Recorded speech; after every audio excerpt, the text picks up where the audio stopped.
And we're live, I'm told. All right, good job, us. I'm pretty sure this is Shadowrun missions. I've been told that we might be telling people that we're doing Dungeons and Dragons. That is a falsehood. Don't trust the system, man. This is Shadowrun. That's what we're doing.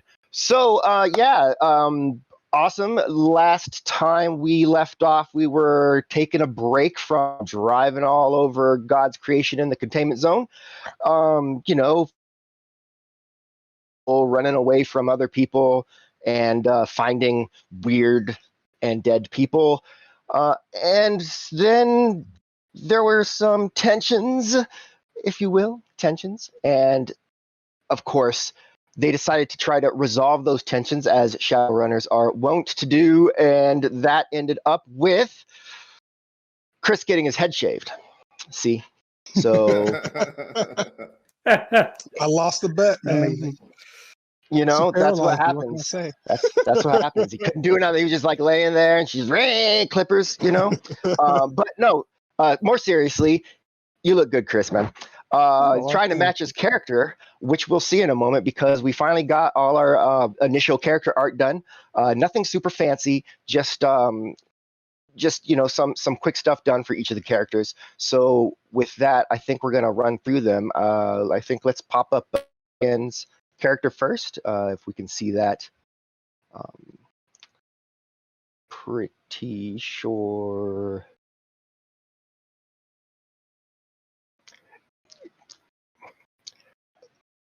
So you control the windows and what we see on the window. So if you click on the character sheet, it's going to bring up their character sheet with the picture is going to be there.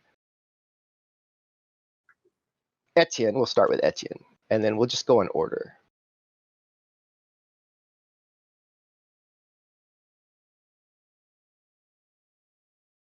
There we go. Yeah, we just need the picture. We don't need all the words. But yeah, so there's Etienne there, and his mask for when he needs it. And it was really important that the shovel be included. So if you look there, you can see there's a little bit of shovel in the background there on his back. Also, he's holding his rifle. Next up is Gertrude Jacoby.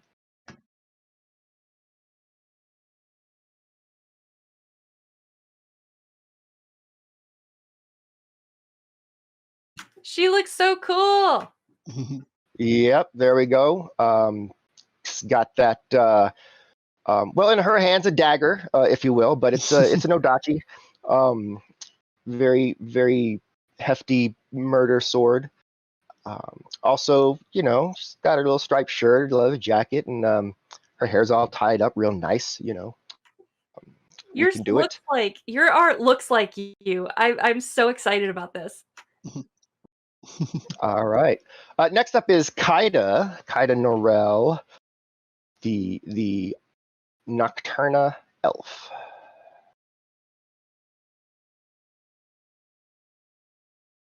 Ooh. All right. Oh man, now I feel a lot more scared when you raise your eyebrow at me. That's funny. Indeed. You look badass. And then the two contenders, Lila Rose, aka Flea. Really pleased to see the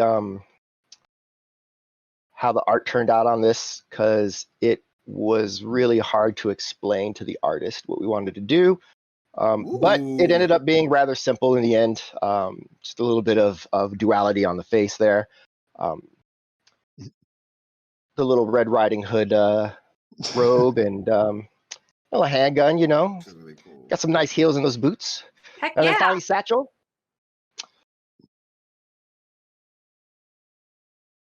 Get that resized, I guess.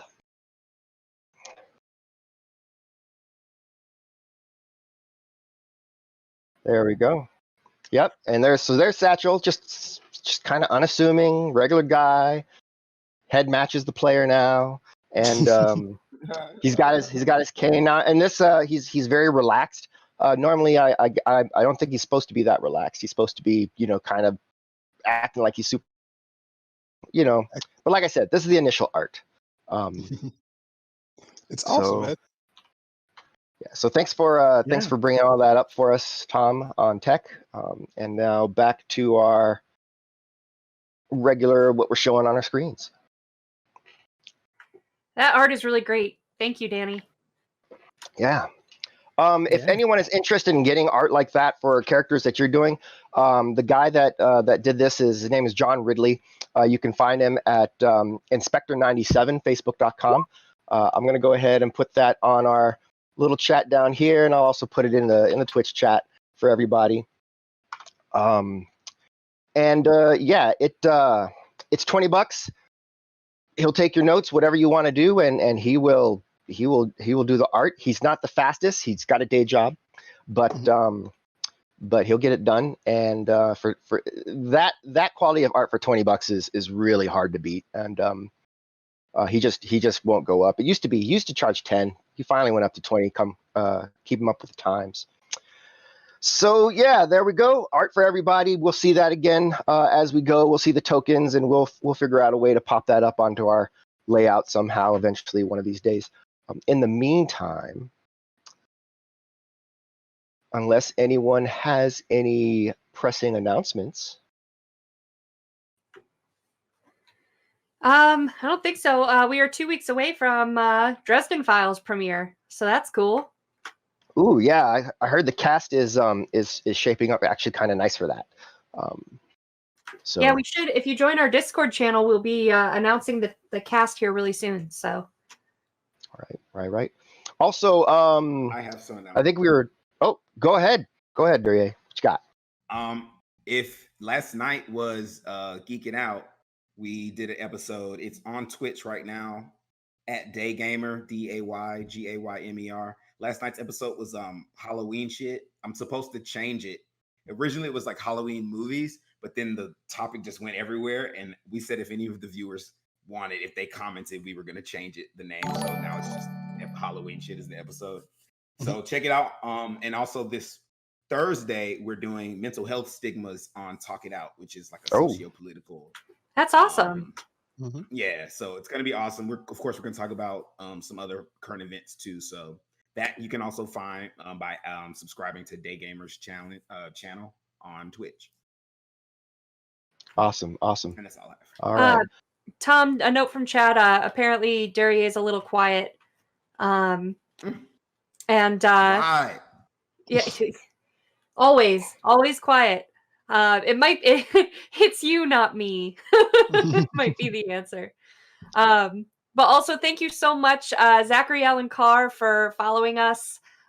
There's some rewards that you can give out to some of our cast here for following, and we just got a subscriber. Thank you so much, aka Mac 114. You also get a reward to hand out as well. So check it out. Stream Elements just talked about it, and you can absolutely interact with us during the stream. We don't see it right away, but we do keep any of your bonuses, and we will use them. Trust us, because we love getting benefits. Chris and I just used all of ours last session against each other, so that was great. It was good times indeed. So with that, let's get into our Shadowrun mission. Dun, dun, dun. All right, so we are in the men's boarding house. It is probably 2:33 in the morning. Heads are poking out into the hallway, wondering what the commotion is about, because in one of the rooms there stands, in a red robe, over the form of the fallen Satchel, who was paralyzed through the mysterious techniques of Dim Mak, as they call it, the nerve strike. And go. Well, I'm as Satchel kind of tenses up and stops moving, I step up to him and I kind of quietly say, as I was saying, when I met you, you contributed no information about who you are or what you do, more importantly. So that makes you a liability to this team. I understand that we have a lot of new runners, but my goal is to stay alive and keep all of you alive as well. I can't do that if I'm worried that you can't take care of yourself. Now, I saw tonight that you are very powerful with a sword, and I appreciate that. You will have your moments to use that. There's much to be destroyed in this world, but human life is not to be one of them.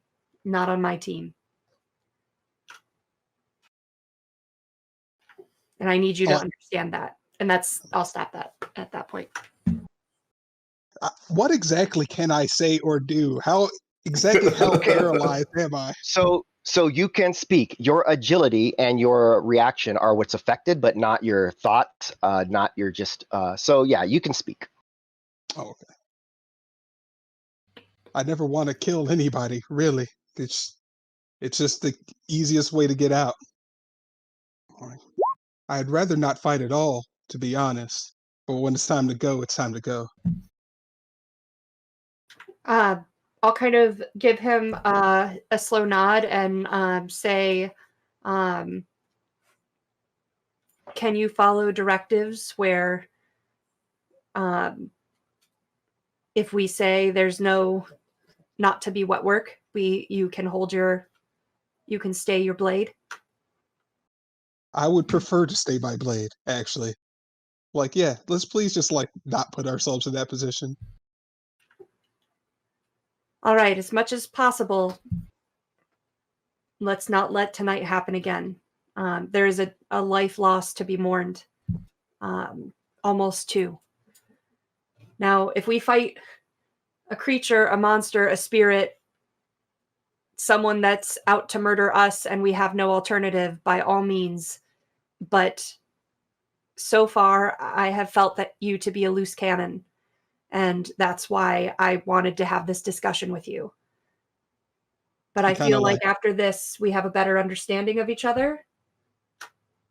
I kind of nod at this and I kind of look at over at Derrier, and I kind of think to myself, he killed someone too. and then I just kind of nod, and then it's can I just go to bed? I fucking hate this. I take out another syringe, and I kind of hold up my hands open and go, if I may, this will undo any damage that may still be in your. What? He's fuck syringes. He really hates drugs. Oh, I really hate drugs. So this, if there's any poison left in your system, this will remove it or deactivate it. May I? I'll take my chances.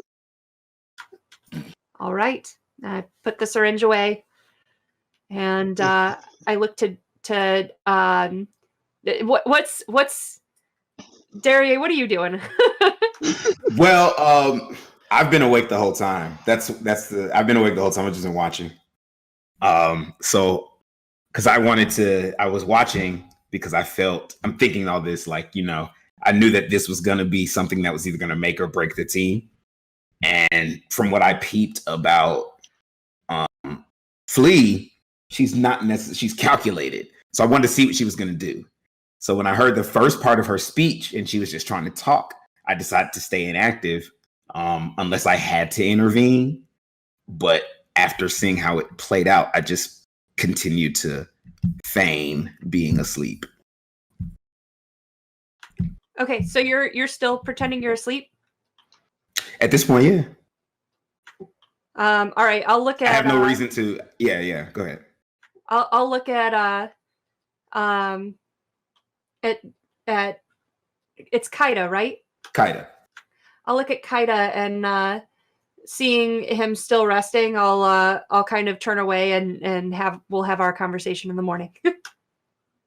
Oh, did you want something to say to me? If you were awake, I mean, like, to his credit, yeah, your spirit killed someone, but like you also were more receptive to listening earlier. So I'm going to be interested to have that conversation at some point. We're kind of asleep right now, so yes, you're pretending to be asleep right now, so I'll let you pretend to be asleep. Because as far as Kaida is concerned, Kaida didn't kill anybody. You need your pretend rest. Well, no, I got rested. I'm rested all back to full health. Yeah, but you're pretending to sleep now, so. Well, because I didn't feel like this had anything to do with Kaida. So he's gonna be surprised when you bring that up later. Just all right. All right. With all that, right. I'm gonna head back out to. I think I'm still barefoot, so I'm just. I kind of visibly relax after the conversation, and I like run my hands through my hair and pull my hair back over so that the white side of my face is exposed, and then I'm gonna head back over to my dorm. As she steps out in the hallway, she hears like a boom, boom, boom, and she notices as she turns like a few heads that were like peeked out into the hallway just duck behind doors.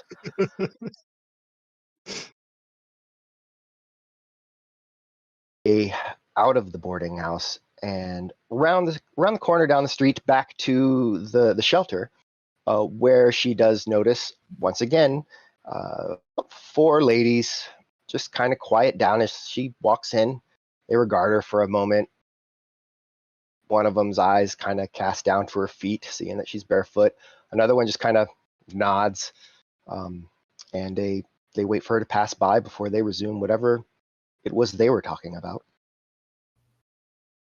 And now I can rest.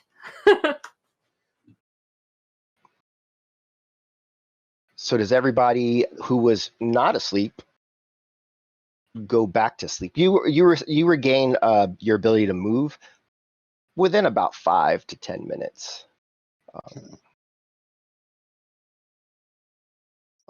Wait, so the poison wouldn't kill him? So he shrugged off the poison, actually. Something about like his metabolism or his body shrugged it off, which is okay. Yeah. So, but the paralysis from her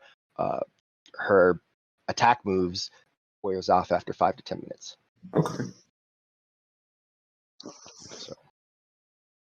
Okay. So am I assuming that my 5 or 10 minutes is up now? Yeah, you're able to move. Okay.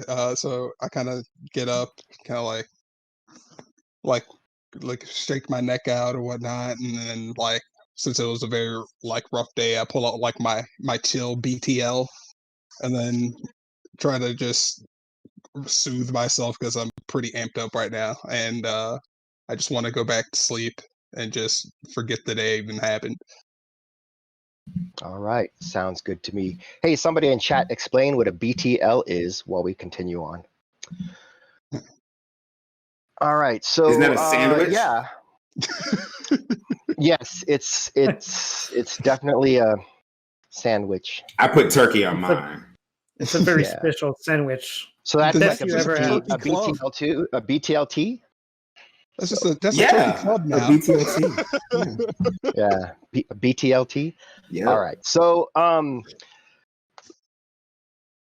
the rest of the night passes uneventfully, and everybody wakes up at whatever natural time it is that they wake up in the morning after a night like the night they had before.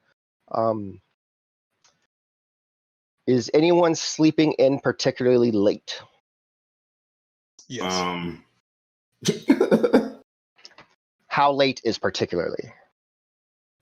Unless you guys need me, I would gladly just sleep the day away. So, yeah. All right. So, Kaida, as you rise and step out, you notice that Satchel is still laying in bed, and do you wake him, or do you kind of head out to kind of get your morning started? Well, at this point, I'm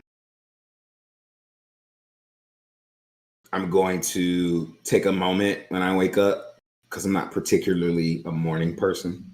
So I just spend the time just reflecting and gathering my thoughts in my corner. And I just observe the people around me because I like to be aware. And there's a lot of people here that I don't know.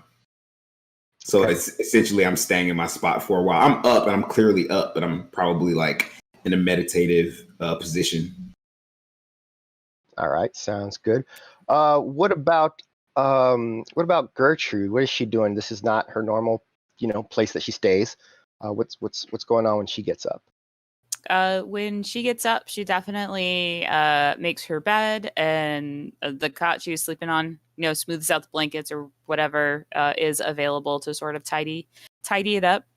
And she will check in with the ladies at the front and see if they need anything, if they need some calf or something like that, since they've been working so hard taking care of us all night. All right. Yeah. So you notice that there's a young, probably mid-teens girl, and a woman who she's a little bit taller than most women, and she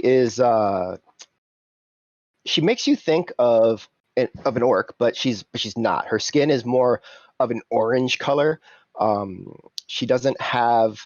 She's actually got small horns, but not horns that are troll sized at all. She's not as big as a troll, and her eyes are kind of like, it looks like she's like in a constant state of surprise as she's looking around. And those are the two who are there. And as you make that offer, the girl says, I'd like some calf. That'd be great. Okay. Is there a shop nearby? I don't think. Talon. The woman looks over and says, no, there's not anything nearby. You would probably have to cross out of the containment zone. If the ladies know Etienne, they would know that he's got a pot brewing in the morning usually. When he gets up, he does the full pot and shares it around, or just drink it all himself. All right. Well, these particular ladies don't know. All right. So, you don't look like the other ladies that stay here. That's fair. I don't look like a lot of ladies, but I look like some other ladies. So that's accurate. Well, I mean, like, you look like you don't need to stay here. Well, I was here with my friends, and they needed a nap, and so this was a very generous place to let us come and stay the night.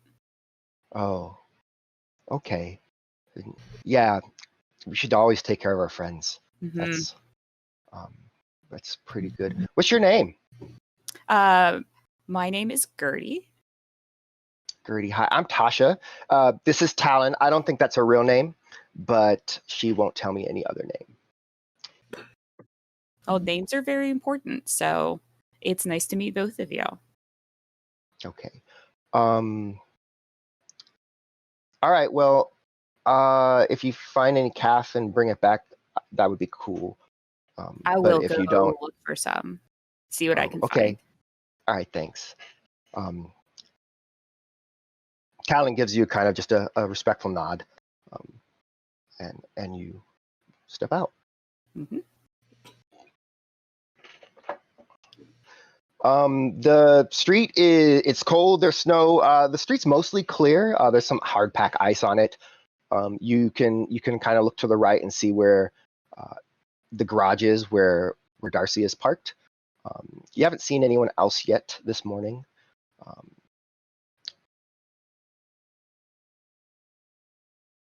I'll wander over to towards the men's side of things, see if anybody else that I know is up and stirring at this point. Sure. So taking a left and kind of going around the corner then in the opposite direction of the garage, you just kind of walk about half a block to get to what is obviously the men's shelter, or rather the boarding house. Stepping in, there's a fellow sitting at the counter. He's a dwarf, middle-aged, you'd say. He's got spectacles.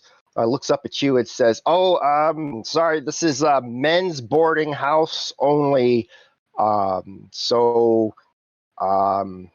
Yeah, you'll probably you could talk to the angels down the street. Maybe they could help you out." I was actually looking for some friends of mine. We came in late last night. Okay, yeah. Who are you looking for? I am looking for Satchel and Kaida, and maybe Etienne is here. All right, Satchel, Kaida, and Etienne. All right, one moment. And he doesn't get up or go anywhere. He just kind of stands up a little bit and leans forward and faces down the hallway and goes, "Ah! Hey, I'll give you! That's all there for you!" Huh? Well, if they're here, they'll be out in a moment. Just if you want to wait. Sure. All right. She'll try to find a chair that looks like is at least close to troll size. Yeah. There's a couch. It's pretty beat up, but functional.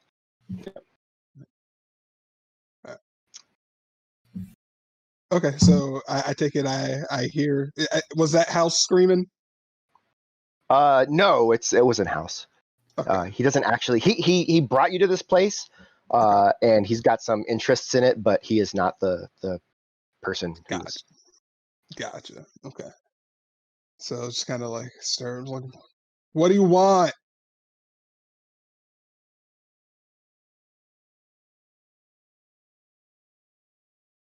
Hearing nothing, I roll back over. Satchel, I think one of the ladies is out there for us. Who else do we know? No one knows me, so it must be. Oh, you're in that kind of mood this morning. Oh, okay. No, it's so then. I've just kind of. I'm not a morning person, so I'm just like over this already. So I just stand, I dust off my pants, and I walk toward the front. And I guess. All right. Yeah. I kind of like shake my head a little bit and kind of like, how do BTLs work again? Do I just turn off a chip, or do I take off my goggles? Or right, once it's done, you'll shut it off because it's plugged in. You have a chip so it plugs actually right into your brain for the most part. Okay. So then, yeah, I'll remove the chip and then kind of like gather my things, double check my stuff, and then just make my way downstairs.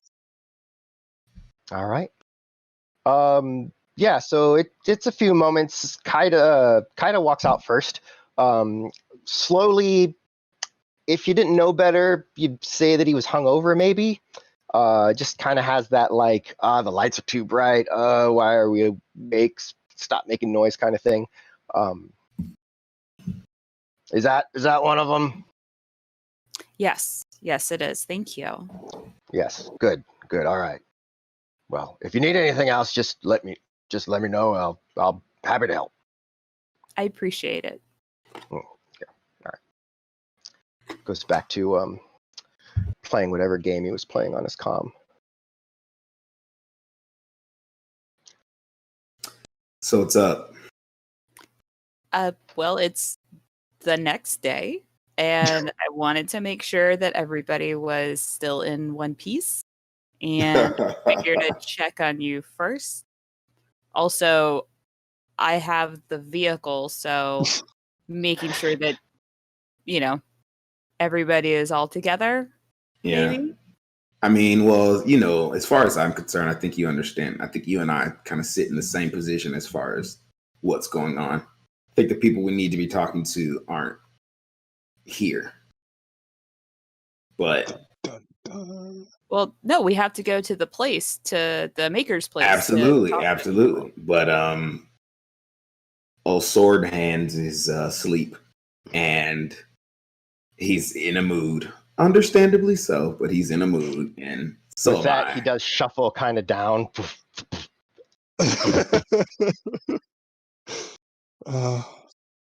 I'm always in a mood. Don't mind me though. Just kind of like shuffle. Good morning, Gertrude. Good morning. I'm sorry. I've always been an early riser. I can't help it. Oh no, it's fine. That's no problem. This is usually when I go to sleep, but I used a lot of magic yesterday, so. Is there anything you needed, or we moving out? I was just checking on everyone, make sure that y'all are okay, and when folks are ready to move, since again I've got the vehicle, so if we want to do the thing that we were planning on doing last night, I mean, again, it's been 20 years, another couple hours probably won't make that big a difference at this point, but.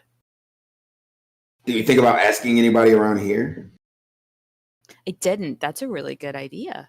Well, while we're waiting for the rest of the crew, I guess we could start there. Some of these people may have, I don't know, been to the graves. Or not. Whatever. Dude, I'm not in the mood.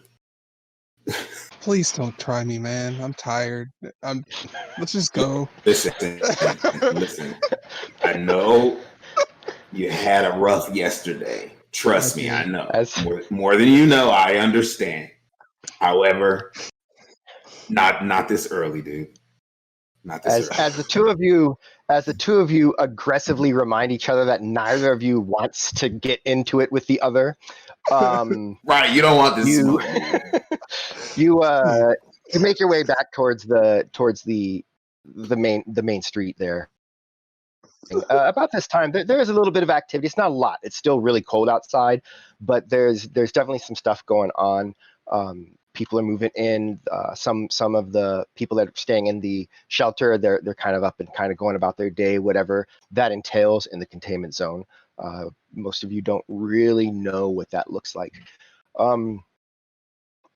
There's some activity up by the garage, and there's, of course, a few of the Desolation Angels standing in front of the shelter, including the ladies you saw before, Talon and Tasha. Hey, Gertie, remind me of this girl's name that we're looking for. I think it was Stephanie. Samantha, Stephanie? Samantha might be right. Samantha, okay. I guess I'll go talk to these ladies. I mean, I'm usually a pretty good, charming dude, so I'll go work some of my magic. That sounds like a good plan. I am not very charming. You're charming enough. I think you're hella charming. Well, that's very nice of you to say. I get really tongue-tied sometimes. Aha. My tongue's really short, so. All right, let's go over here. So you walk up. So standing out here, there's four women that look like they're wearing the colors that you would presume are that belong to the gang members, which is this kind of blue green and then the black. As described before, there's the young girl, early to mid-teens maybe. There's the odd-looking orc. There's an elf with green hair. She's got some pink goggles kind of pulled up over her head. And finally, there is this middle-aged dwarf woman who her head's kind of shaved on the side. She's got blue hair pulled over to the other side. As you approach, the women just kind of look at you in this. It's almost a challenging sort of stare.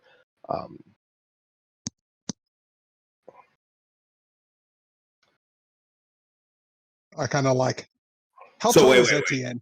Did we is both Etienne even with us? Walk over there together? Yeah, it's just the three of us. It's just the three of us. Etienne is in his workshop in the garage. Nobody came to see or get him.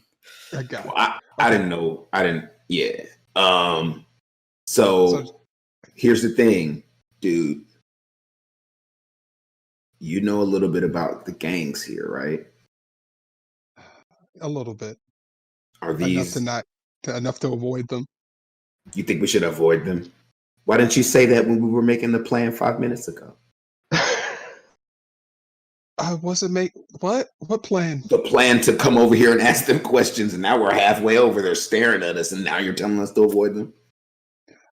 Hey, your plan was a good idea. I was just saying I know enough about the gangs to know where they are so I can avoid them. You mean avoid gangs in general, not necessarily this gang?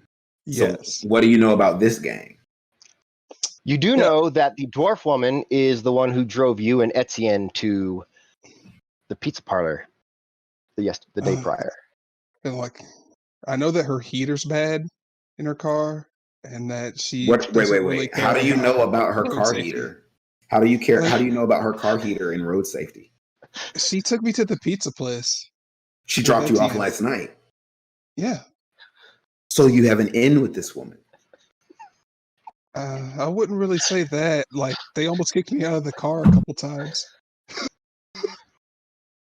Having a conversation with Satchel, you get more out of talking to a painted wall. Absolutely. Clearly. Okay, but they didn't kick you out of the car. She didn't try to kill you. So there's a purpose for coming over here. You can. That's an icebreaker. That's what we call them. So break the ice, introduce them, and then please let me do the rest of the talking. I would love for you to do all of the talking, but I'll take you over there. Sure, let's go. Yes, there we go. All right, so you approach. The women are still kind of looking at you. The dwarf is more like, I guess you're coming over here. The other two women, the elf and the sort of orc woman, they're mean mugging you hard. I kind of shrug my shoulders and look at Kaida, and I'm like, they don't seem very friendly. Okay. I mean, is there any kind of magic thing to make them more friendly? I'm sure there is. Doesn't mean I can do it. Okay. As you're standing there, awkwardly, the elf woman finally speaks up. You need something? Yeah. My buddy here says that he's seen you somewhere before. And we were trying to place the face. Yeah, that's what it is. We have a bet. Oh. And then as he's saying that, I look past her towards the dwarf, and I'm like, did you get your heater fixed yet? Oh, it was the wrong lady. Did I talk to the wrong lady? Oops. I'm sorry, lady. It wasn't you. We were talking about it's her. And then I hold my head open for like I need my money. And then I look at him and I'm like, damn it. And so then I give him money is electronic here, right? So money in Chicago. All right. So in the future, there's not really a lot of cash money, right? So what we do is it's all Bitcoins, basically. All right. Yes. And there's specific computers that only trade in Bitcoin at all, and they're called cred sticks, and Bitcoins are called cred, Nguyen, credit, etc. So that's how you look at it. The future, Shadowrun predicted, right? So, or that Cyberpunk predicted. So that's basically what money is for the most part. But of course, to have that work properly, you kind of have to have regular access to the matrix or internet, right? So in the containment zone, there's not a lot of that. They still do deal in it, but also they deal happily in barter. So if you have something that someone needs, a lot of that is bullets, food, guns, clothes, things like that are extra. You can often trade that for services or other goods within the containment zone. There's also some paper money that's a little bit more iffy who takes that, who doesn't, because it depends on who printed the money. Because in our future, it could be a national script, like, and they call it script, a national script like the UCAS dollar, or it could be a corporate script like, Walmart bucks, or something, gotcha. So that's kind of how money works. Yeah, so there you go. Okay, so then I look at him and say, I owe you. All right. I didn't get it fixed yet because Etienne wasn't here, so it's waiting for him to fix it. Well, he's here now. Jinx, you owe me again. Mother. Okay, I will go. I'm gonna go tell him if he has time to work on it. That would be good. And then she starts kind of walking away, leaving the other two women and the girl. The girl looks at you, Kaida. Is there an eyebrow raise or is it just a look? She's looking at you like she wants to say something, but she is maybe nervous or awkward. And finally, she just kind of, what kind of elf are you? You're an elf, right? Whoa. Wow. That's just come out and say that, huh? What? I mean, there's no, like, you're not going to ease into it, just going to pow. Are you not an elf? I don't know. Are you an orc? Wow, just digging a grave, huh? I'm just kidding, lady. Yeah, I'm an elf. Oh, and this is like the girl that's like maybe 15, 14 years old that's asking. So, Chill. Hold on. So yeah, this is the girl that is asking the question right now. Got you. Okay. So, I didn't realize that. Yeah.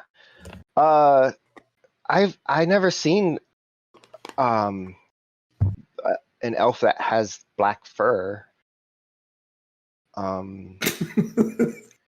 you like a changeling?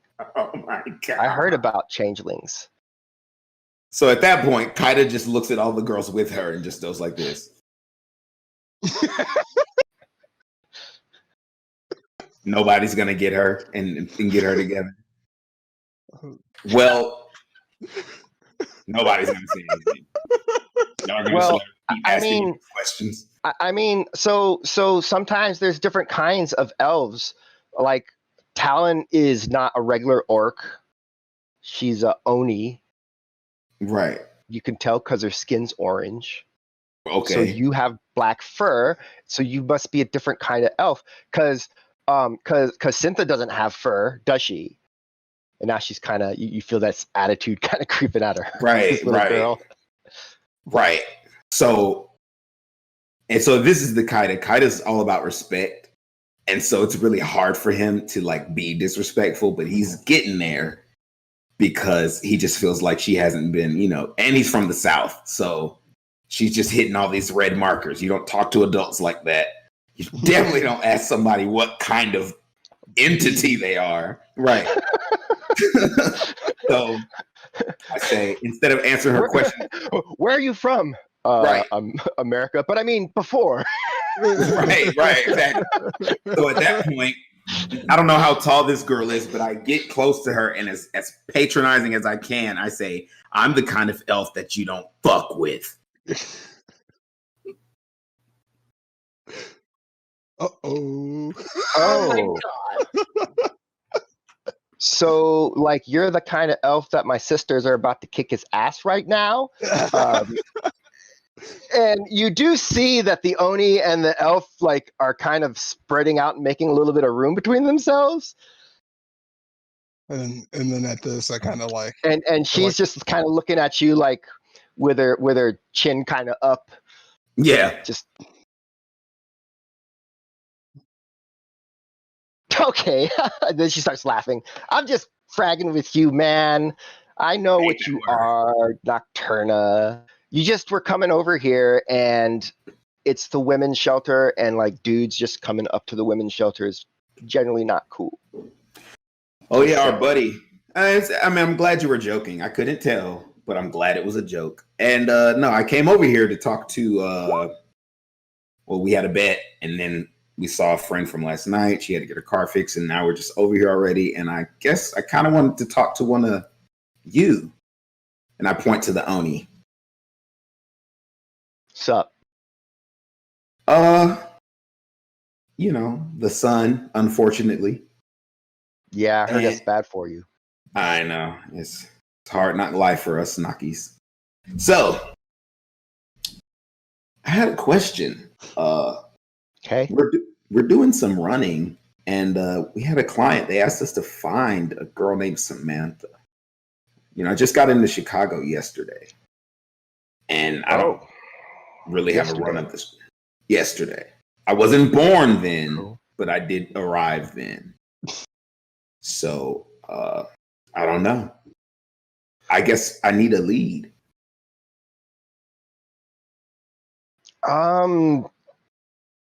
Can't say I know anybody named Samantha. You know, containment zone's a big place. There's definitely not one with the Angels, none of my sisters, but I'll keep an eye out for you.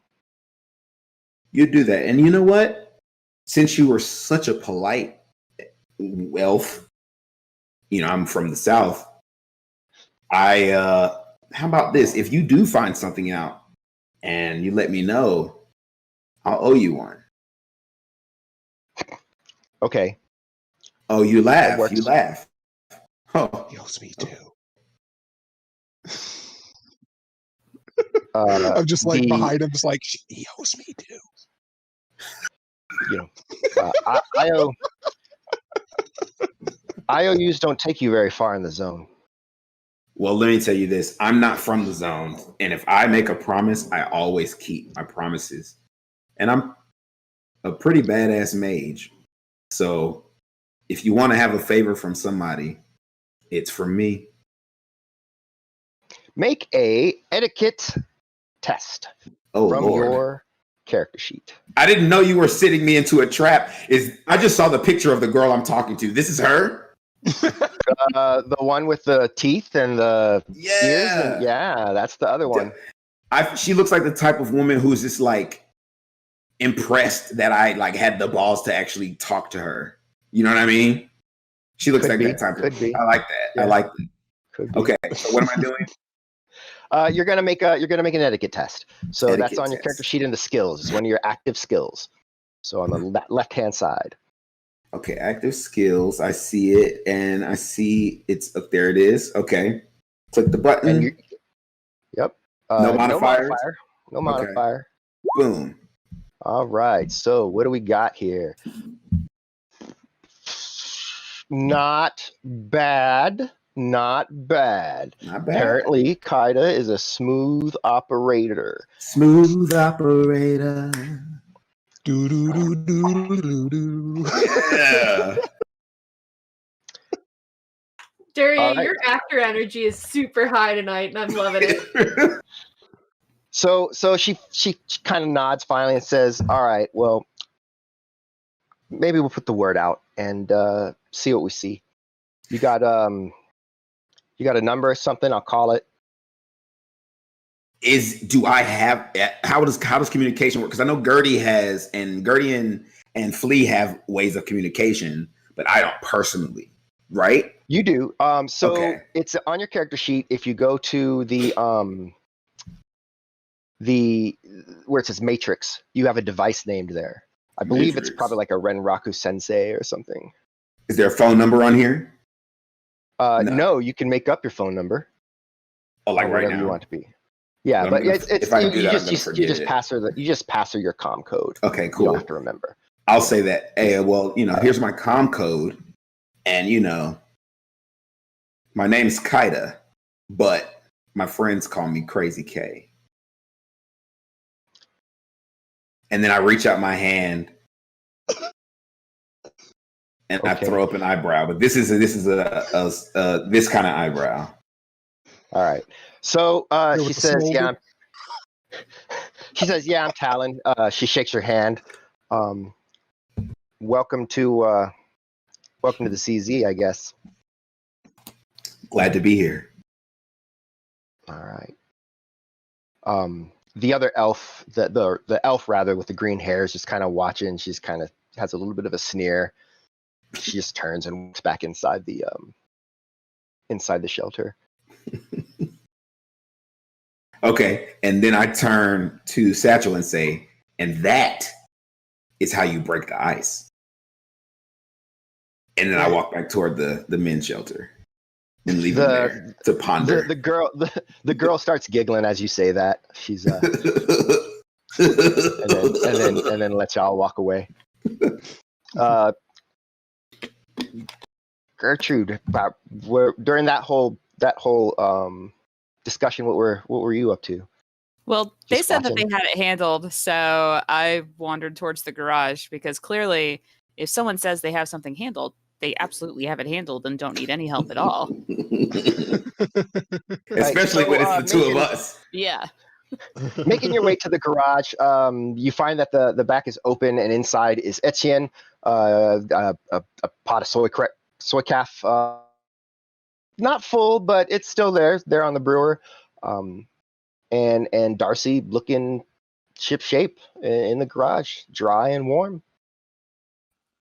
There's a French-speaking punk rock music blaring from speakers somewhere in the shop, and he's fiddling with some electronics and stuff when you show up on his workshop with a full mug of Psycaf to his side.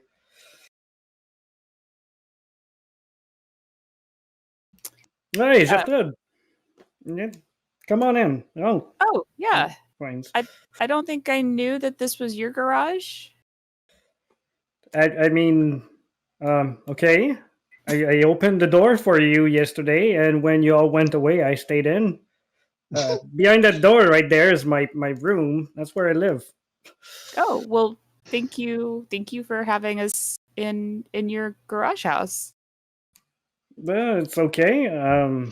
That's what I do. I fix stuff. Okay. At cafe, and he points the coffee pot. I was actually going to ask if I could take a couple of cups to the ladies out front. Oh, wait. Sure. Do it. I'll put another pack in it, and we can brew some more for the others. That sounds great. Thank you.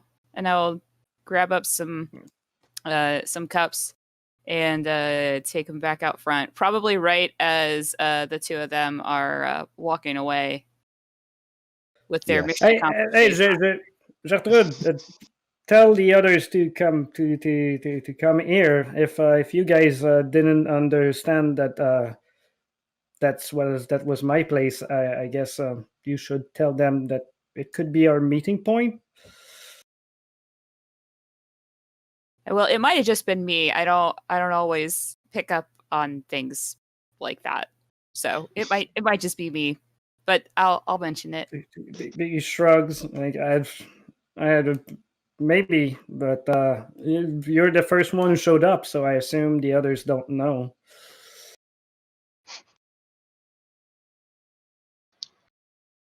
All right. Right about then, Kaida and Satchel actually do show up.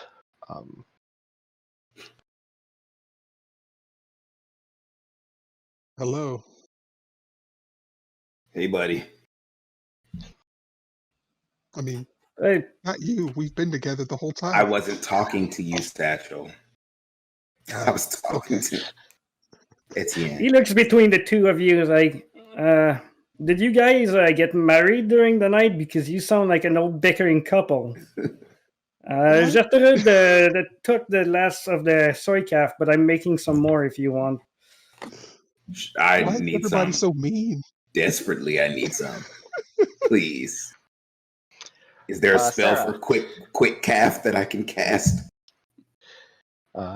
So if you know one, I'll take up magic because that would be kick ass. Wouldn't it though? all right. Inside the shelter, Sarah. When are you getting up here, or are you still sleeping? Yeah, I'm an elf, so I'm well rested at this point. I'm up and about, kind of pacing around, making a couple of calls to Fluff and Skitter. Skitter for any info on Samantha that might be helpful, and Fluff for if she's got anything ready for me for like to test out, or to it had an idea about maybe like a paralysis concoction or something like that. Okay. So yeah, trying to make some calls here. Who are you calling first? Skitter. All right. So that rings for a bit, and then you hear a connection kind of gets made, and it's real scratchy and splotchy. It's as if someone has a really cheap comlink and they're in the zone. Yeah, who this? Hey, it's Flea. Who? Flea. Oh no, Flea. Yeah. Yes, it's Flea. Flea? Dude, we've got a loyalty 3.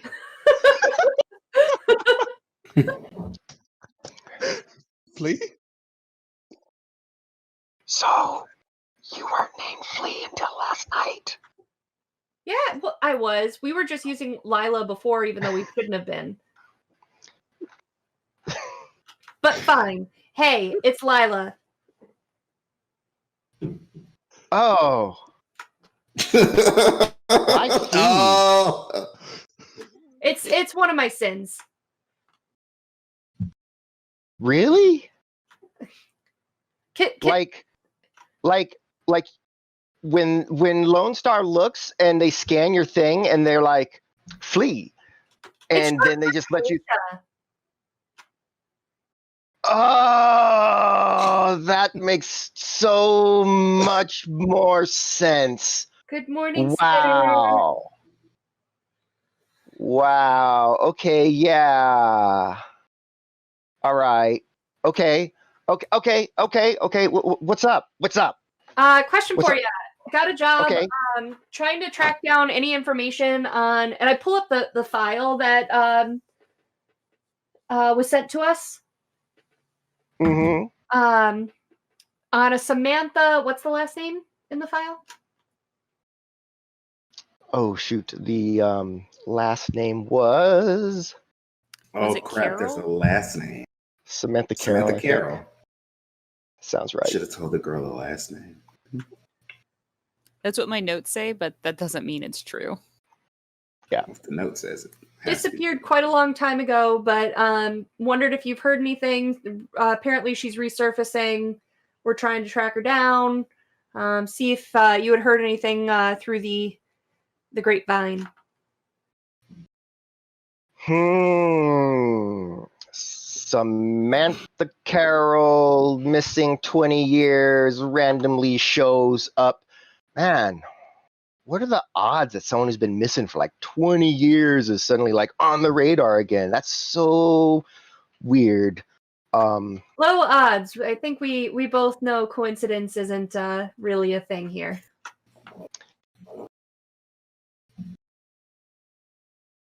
Oh, okay. So have you heard? Yeah.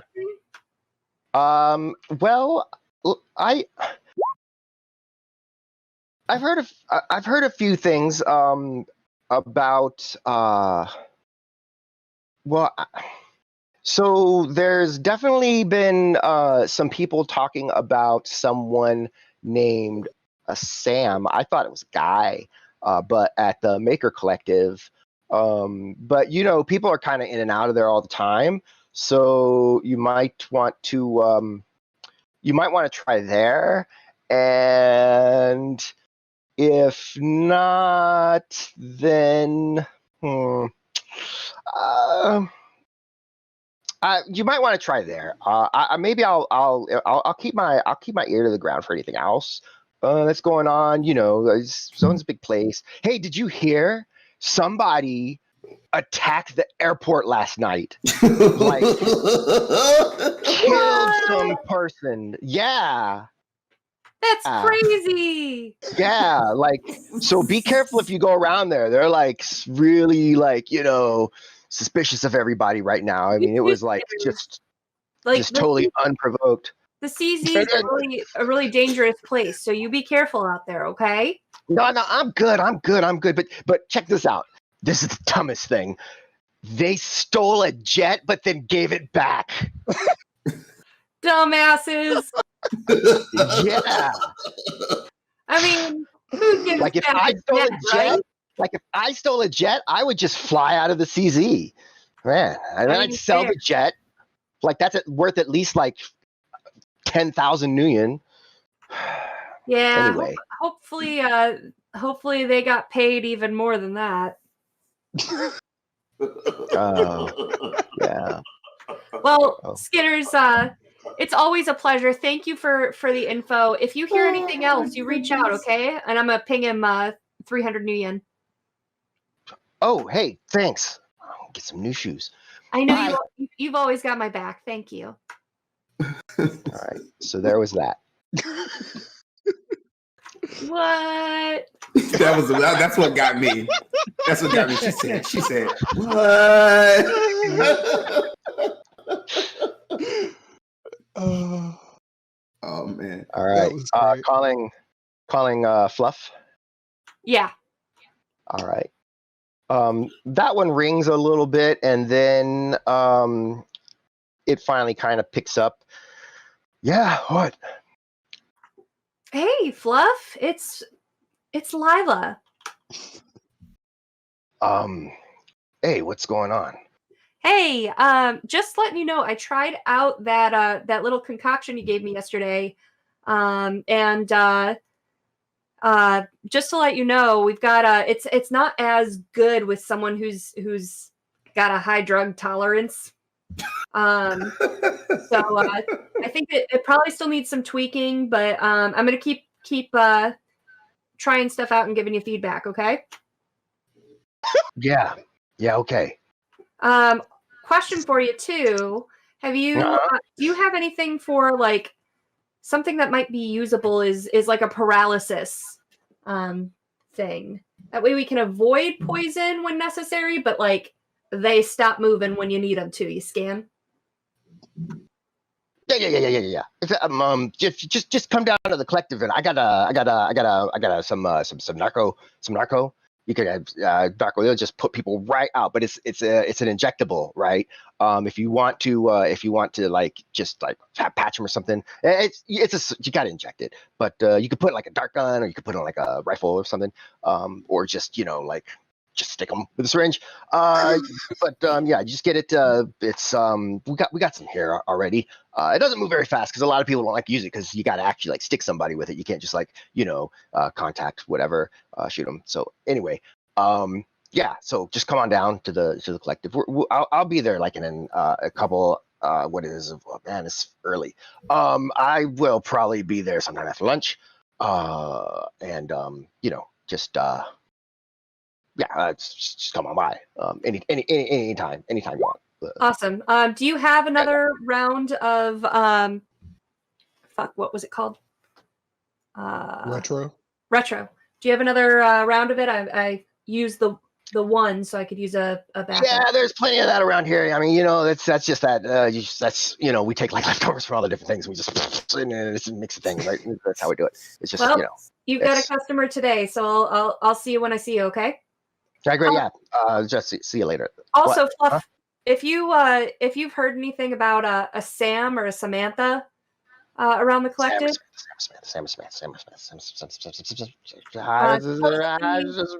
supposedly was disappeared for like 20 years and has just recently resurfaced. I guess she's a big topic of conversation lately. Did some folks around here, new faces, yeah, but the names escape me. Names escape me. I gotta meet people like 3 times before it sticks in my head. Names. That's no worries. I appreciate it. One time you meet them, and then 2 times, and then 3 times. And then if you can't remember their name after that, you're an asshole, really. But but 3 times, just fair enough. 3. Well, yeah. I appreciate you, Fluff. I'll see you later. Okay. Well, yeah. Okay. Yeah. Just come by. I'll be down there. Like I said, sometime after lunchtime. Maybe like a long lunch or a late lunch, but I'll be down there. Okay. Yeah. All right, oh my. I'll see you later. All right. Bye. Beep. And you disconnect. All right. I'm gonna go try to find the others. All right. As you step out, as you're leaving, you do notice kind of over at the front, Gertrude approaching, handing out coffee to a couple of the folks that are there. Sitting at the desk is an elf with green hair, and she just kind of gives you this look as you walk by.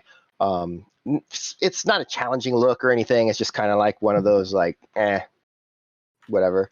Outside is an Oni, and a young girl, like I said, 14 or 15, very eagerly taking the soy calf from Gertrude. Hey, thanks so much. Where'd you get this?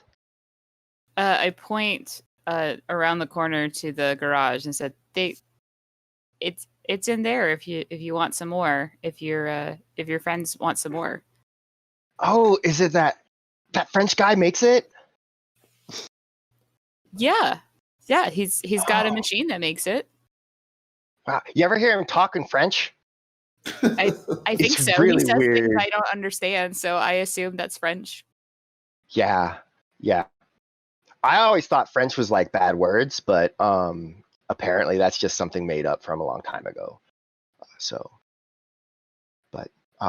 Cool. Well, thanks so much. This is gonna be great.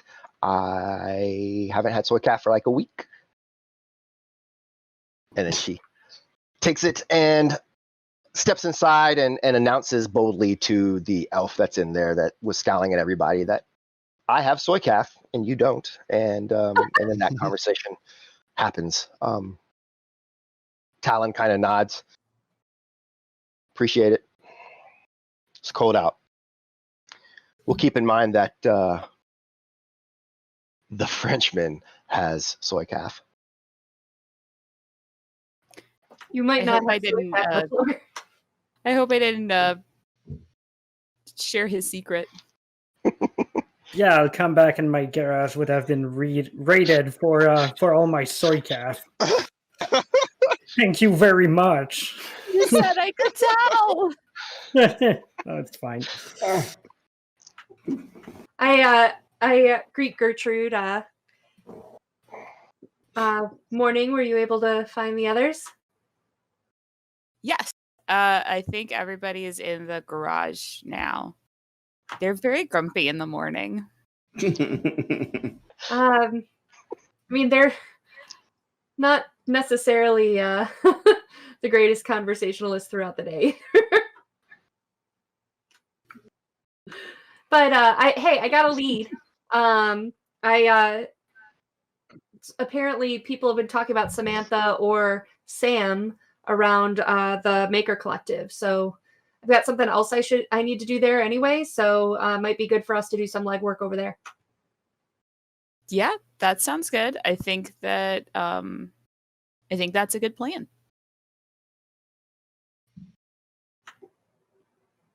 Well, where is everyone? They're in the garage. Come along. I will show you. Yay.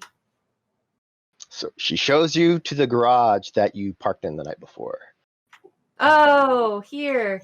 Yeah, people have a pretty short memory. It appears. Wait, you live in the garage? Well, it's connected to it. Yeah. Okay. All right. Well, now this makes more sense. Anyway, good morning, guys. I got a lead for us on Samantha, or maybe better known as Sam. So we're going to scope out the Maker Collective today and try to get some intel on what we're getting ourselves into.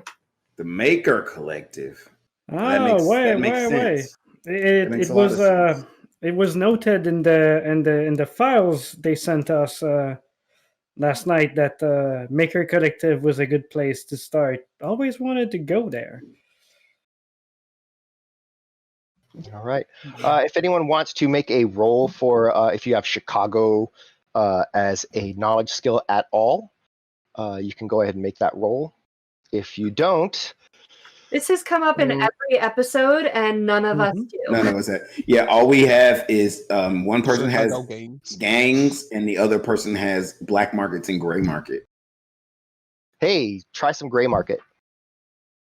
I did, or maybe I didn't try it, but I just know I had it. There we go. Gray market. Okay, so yeah, the Maker Collective, as far as you know, it's just a place where people bring a lot of the scavenged goods and they just kind of make stuff out of it, or and it's like a community hub for putting together devices and things people need so that they can sell them back to the community at reasonable prices. So it's. Did we already do this? You might have. Because it sounds so familiar. I'm not sure. Yeah. Anyway, you might have made that roll. Okie doke. I forgot. It's been a long night. It has been a long night. Apparently. It felt like a week long. Yeah. Everybody forgot where we parked the car. Yep. All right. So with that, you are all hopping into Darcy, I guess, to take a drive. Yep. While we're in there too, I take my spot in the front seat, and then I turn around and look at everyone and go, so I called some of my contacts this morning, and I just wanted to let you know kind of where things lie.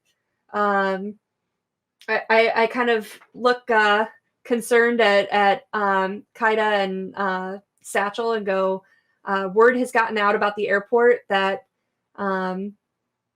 someone died unnecessarily. That's going to affect our rep. And then also that we... Wait. Does that mean he knows us? Not necessarily. There's always someone that does. It hasn't necessarily gotten out to the public yet that it's us, but this is why we want to just be really careful. So that's gotten out. It also got out that we stole and then gave back a jet. So, well, half of that, me and Satchel had nothing to do with. Well, correct. I said I was going to borrow it. That means you give it back. We didn't even know about that plan. The plan we made was to go. We didn't have a plan. We did. We were going to distract the guys and buy you all time. We didn't know y'all were going to steal a jet and then give it back, but anyway, I think it would have been a pretty killer story to just be like, man, weird stuff. Someone used a jet for 10 minutes or whatever. But just keep in mind, if it gets back to us, and it always does, that's going to affect the work if people are dying unnecessarily. We're not going to get hired for the bigger paying jobs. You've looked at me twice when you said that. Why do you keep looking at me when you say that? Your spirit did kill someone. Whoa! I didn't command the spirit to kill anybody. I commanded the spirit to protect the group. Now, if the spirit can't help that he's jacked up on steroids, that's just how he does his thing. Spirit can't help that he felt the threat was necessary enough to use deadly force. That means that I was in lethal danger.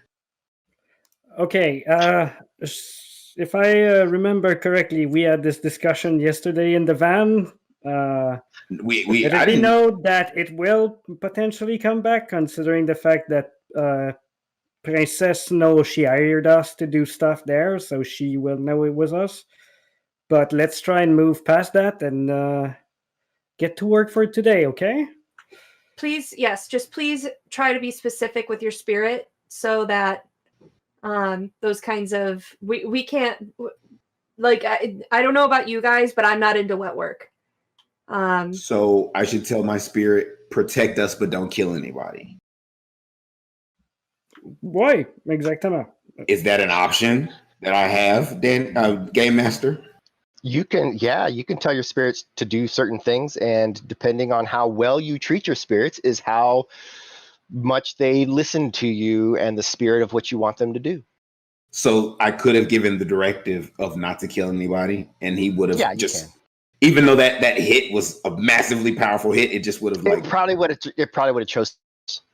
Okay, noted. Learn something new every day.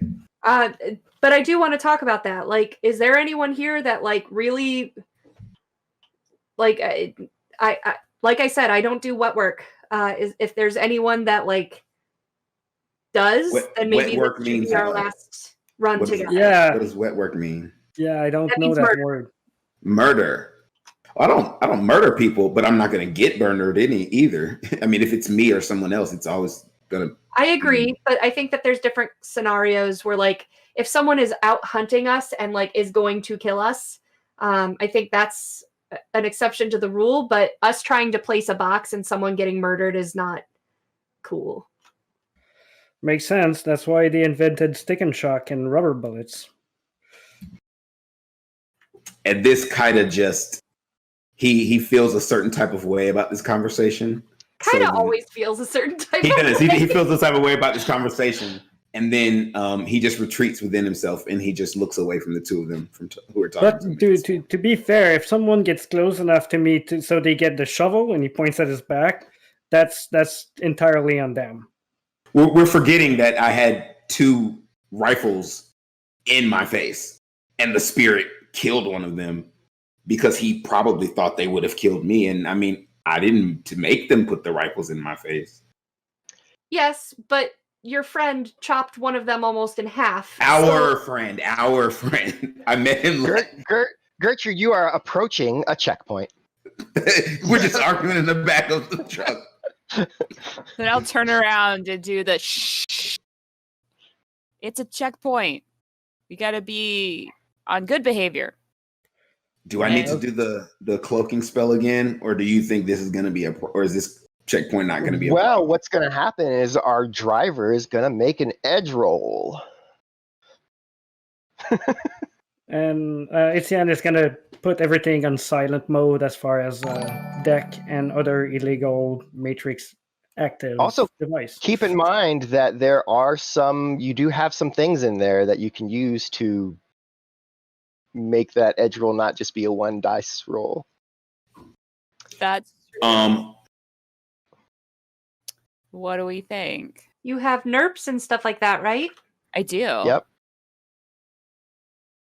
So if I want to use NERPs to make sure we get through this particular checkpoint a little more than my single die of edge, is that added to the modifier, or is that just... Yes, that's going to be added to the so you're going to add 3 to your modifier as your modifier.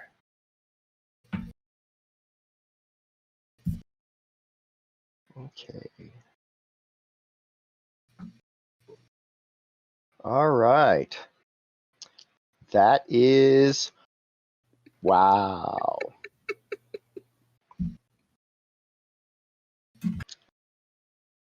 I mean, what are the odds, really? You know? Oh, shit. So I rolled 5 dice, and I got 1 6, 3 1s, and a 2. Yes. Welcome to the SmackDown. I do. I have some SmackDowns as well that were very generously sent over by the chat. Yeah, those are good for 4 net hits apiece.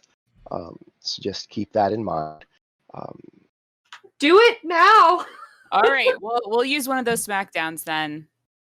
We got pretty lucky at the last checkpoint when there was just a dead body. So yes.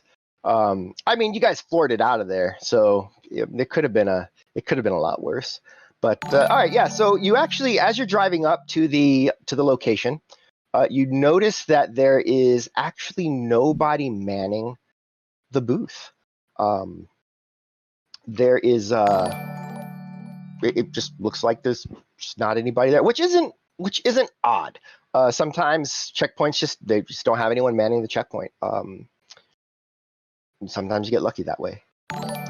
So yeah, you continue driving. The bickering stopped when you got to the checkpoint. Does not seem to have picked up again. Out in the corridor, you're in the north part of the corridor right now, actually. Out in the corridor, there's no more of this like buildings and rubble just strewn about everywhere. There's definitely the streets are clear and it's easier to drive.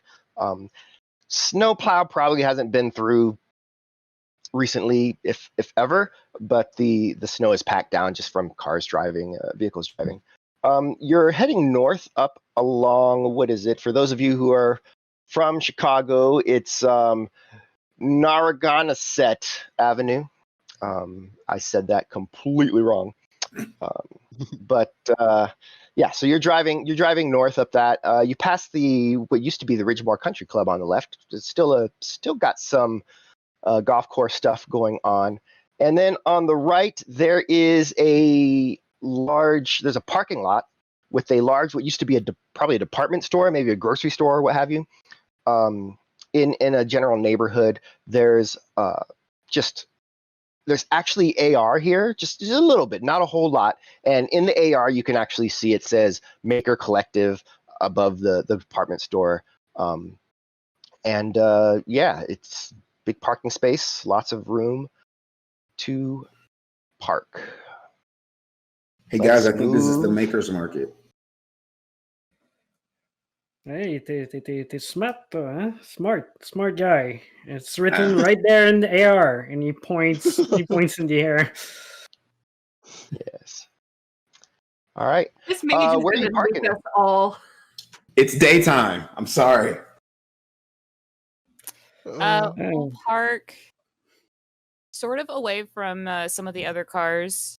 We need a little extra room for maneuvering just in case we have to jump in and drive away real fast for some reason.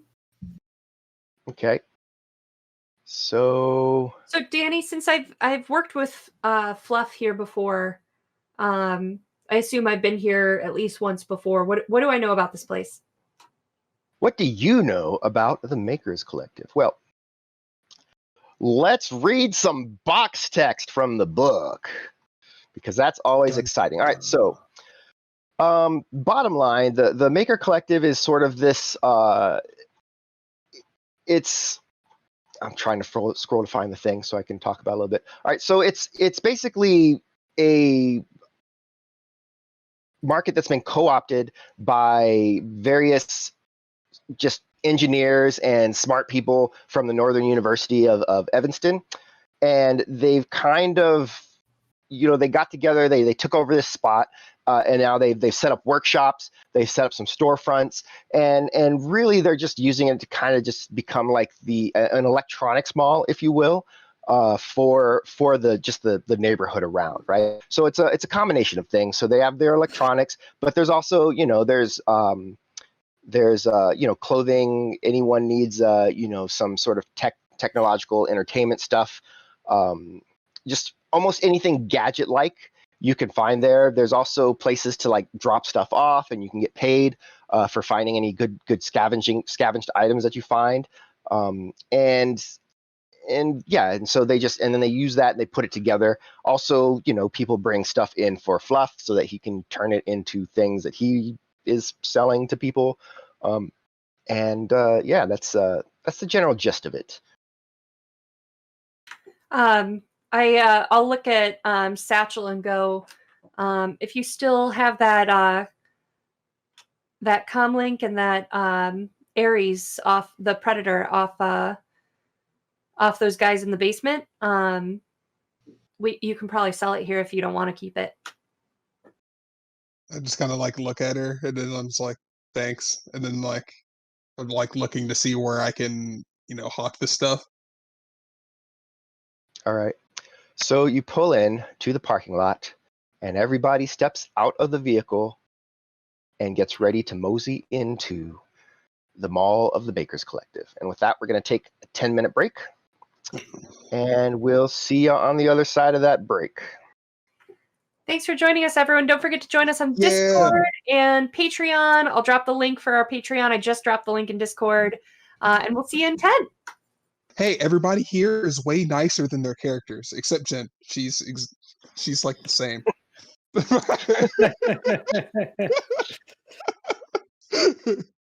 Hey guys, welcome back. Yo. All right. Round 2. Hi. So we just got to the Maker, and we are about to enter the store as we have left the van.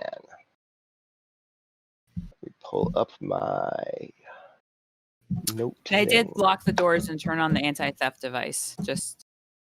Okay. It is a little bit better here because you're in the corridor, not in the zone itself. But yes, the Maker Collective is probably one of those places you want to lock everything up because it's a really quick trip from taking the stuff off of your vehicle to giving it to someone who will salvage that stuff. Yeah, so it's only like 100 feet or so. All right, as you are approaching the front door, you do notice that there are 2 individuals just outside. It's cold, but it doesn't seem to be affecting, well, at least the elf woman that much. She's got a shopping cart. It's loaded with various goods. She looks over at you all as you approach. Oh, look at these magnificent people. Oh, you look so magnificent. How are you today, my lovelies? Doing great. And yourself? Oh, I couldn't be better. It's such a lovely day. Wouldn't you agree? Absolutely agree. Yes. We're just heading on in. We'll catch you later. Oh, are you going into the collective? That's the plan. It is so nice in there, and they have everything you need. Yeah, that's why we're here. Yeah, that's it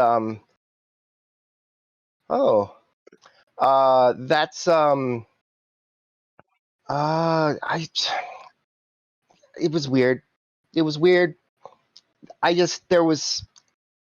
Anyway, I'm sure it's fine. The orc behind her is like, Alice, perhaps we should let them go into the collective. I'm sure that they have business. I look at Kaida and like I'm giving you the look like from you to them, like check them out. And at this point, you want me to check them out? In the astral, like sense their auras and see like what's going on, maybe. What would I be able to divine from sensing their auras? Things like if they have any magical ability, if they are sick, if they are happy, sad, mad, angry, murderous, if they are, if they have lots of cybernetics, or if does this mean that is this right? Or is this something I should have done in the car? No, not necessarily. Is this something I can do right now? Yeah, you just kind of take a moment to shift your perspective into this other. This is not the same as sensing, right? This is a sensing. This is your astral vision. You're not projecting. You're not leaving your body. You're just switching your vision mode. So I don't need to roll. You will roll. Okay. So you don't need to roll to see roll. their auras. You do need to roll to read their auras, and that's what a sensing is. So I'm going to read their aura, so I'm going to roll. It's like I would be rolling really high right now to see, like, to look you over, Daria, and see you're confused. Yeah. But if I don't roll well, I'd be like, no, everything's good. Okay, so I'm going to roll, and that's all I got. Okay. So basically what you can see is that the woman is mostly confused. She does have a strong magical aura, though. She is definitely awakened. You can't tell what level of power she is, but it's definitely not minuscule. Maybe stronger than yours. Maybe you're a little stronger. It's hard to say. You're not reading it that well. But she's definitely magic. The other fellow, not magic at all. And he's more of concerned. Okay, and then I'm gonna make a judgment call. And right now she's kind of pushing her cart forward, and he's kind of like guiding her over to the side. Okay, so I'll just look at Flea and give a little "they're fine" shake of my head. I'll kind of give a short nod and say, well, have a lovely rest of your day, and head on inside. Use my full action to disengage. All right. Stepping inside the Maker Collective, there is definitely... So it's a large department store sized building inside, and it's kind of set up so that there's stalls and markets along the edges, and then there's or various, like, I guess, cells or maybe offices or just, locations. And then the center has where the main stores are, as well as a sort of a common area with tables for folks to sit down and eat or hang out or what have you. As you come in, you can see straight ahead of you is a large sign that says FYE in like some crazy sort of neon lettering. To the right, across from where the tables are, you see Baiju's Cozy Krill, and just a bunch of doors to the left and right. You do know, for Lila, that Fluff is just past security to the left. Is there any place that I can see nearby that's like bartering guns or weapons or comm links or something, so that I can offload this stuff? You don't see anything offhand from where you're at right now, but there's definitely there's a few other customers you gather, and then there's people in several of the various rooms and offices, and then there's folks at the stores. Okay. I don't beeline to Fluff. I don't like making it known, like, this is the person I am here to see. So I'm gonna kind of walk around. I did take that armored jacket off that one guard from the basement, so I'll try to find a place to fence that and just kind of like listen around and see if I can pick up on anything that's might show me who to listen to or who to ask or whatever. Sure. So you're just kind of wandering about, seeing if there's a place you can offload that jacket. Chris, are you approaching anyone or going to any particular location, moving around? Yeah, I'm just kind of like sticking to the walls and shadows, trying not to like bump into anybody, as I'm like keeping my ears open to like see if I can glean, like, oh, like that Artemis, whatever the fuck is over here, like for 300 new yen or something like that, so I know which way I can turn and go. All right, so yeah, like I said, it's basically it's you go in, and then it kind of, there's a corridor straight ahead that leads to some storefronts, and it goes also to the left and right, and then shoots down, and then behind those stores, there's actually, you can see that there's probably the backside as well. And so, yeah, there's just this plenty of places to go. If you're all right, well, then I will go to the nearest store. Yeah. All right. So the nearest store appears to be, because the things around the side aren't necessarily stores. Some of them are like workshops and stuff. The closest store that you can see is the one that says FYE in like really crazy letters. Sounds good to me. Like All right. start making my way towards it. All right, so you kind of beeline up to FYE. There's as you get there, you could smell the savory cooking of Baiju's Cozy Krill to the right of you. To the left, you see that there's another storefront. It says Hardwired across the top, and it's not an ARO. It's just, they went out and found some steel and kind of smashed it to make the letters. And then across from Hardwired is a store that's called Taylor and Cobb's. But you walk into FYE, and there's a woman there. She's got short hair, a little bit of green highlight in it, and she looks up as you walk in. Oh, hey, what are you looking for today? I can maybe help you out. Yeah. Welcome to Frag Yeah Entertainment, where we have all the things you need to pass the time, entertained. Yeah. What are you looking for? What do you like? Are you getting like action? Are you looking for music? Maybe, maybe some action. Oh yeah, we got action. We've got Neil the Orc Barbarian. We got the original here, actually. Yeah, you like from the original when they press the chips and everything. And we've got, of course, someone found that. They did? In the zone. Yeah, they found it in the zone and they brought it out. And we always give fair price for everything that people scavenge, but I'm telling you, this is like a collector's item if you're interested. But also we have, we got the rest of the line, of course, too. We got. And at this point, I just kind of like stop her and I'm just trying to sell some goods I found in the zone. Is this a good place for that? Oh! If you're trying to drop some stuff off, you want to go to the money changers in the back.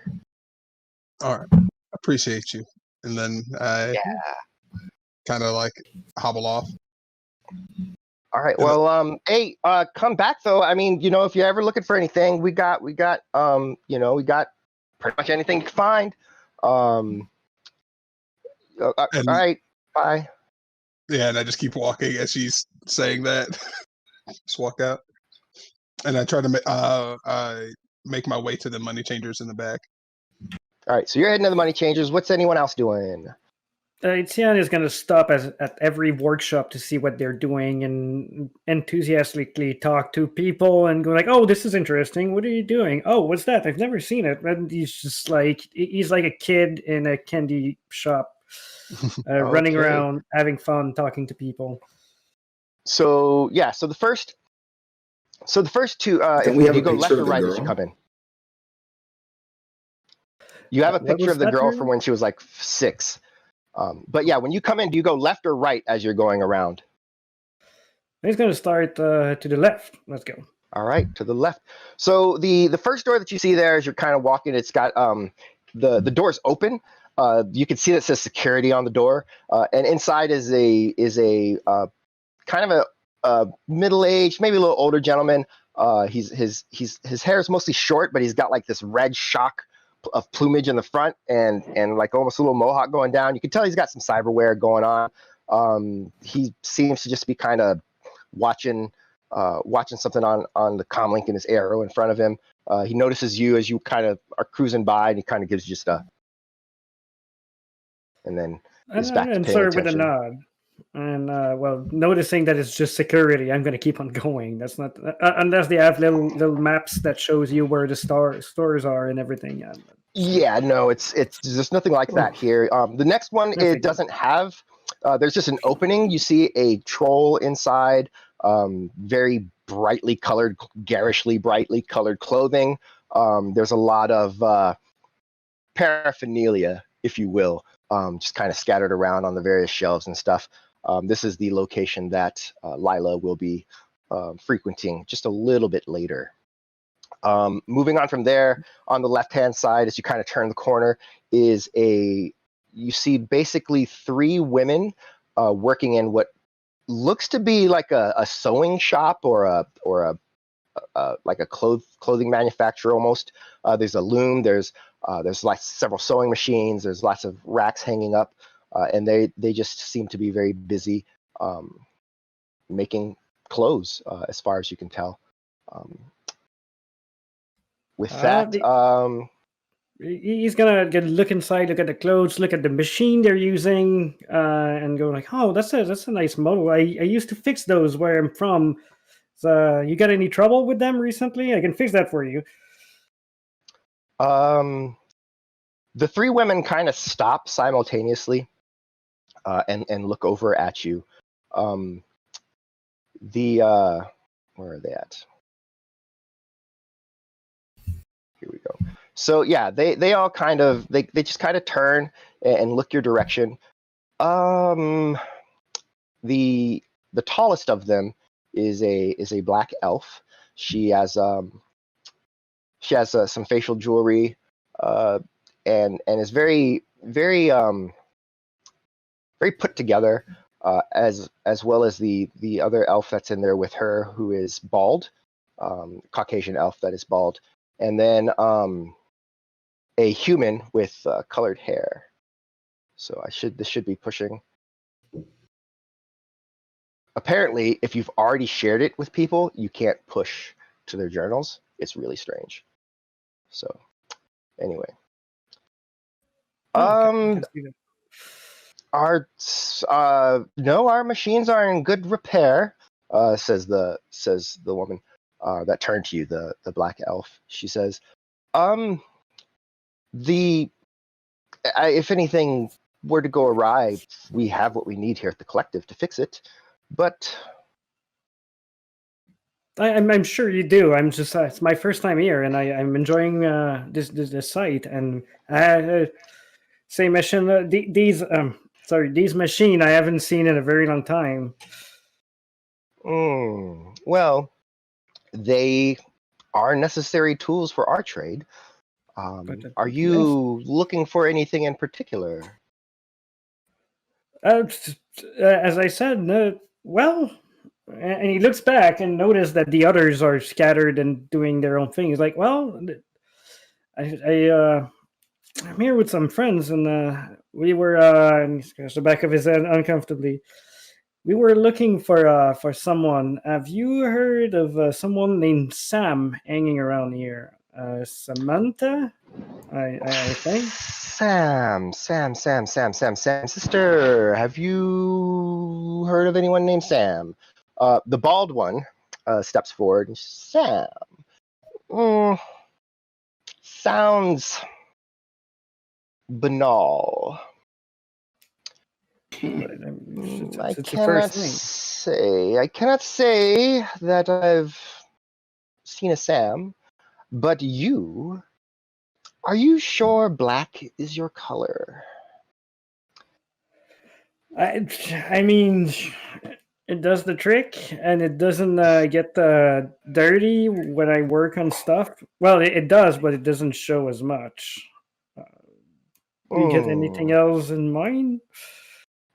I don't know. I'm thinking something in a blue. It would offset with your lovely red hair.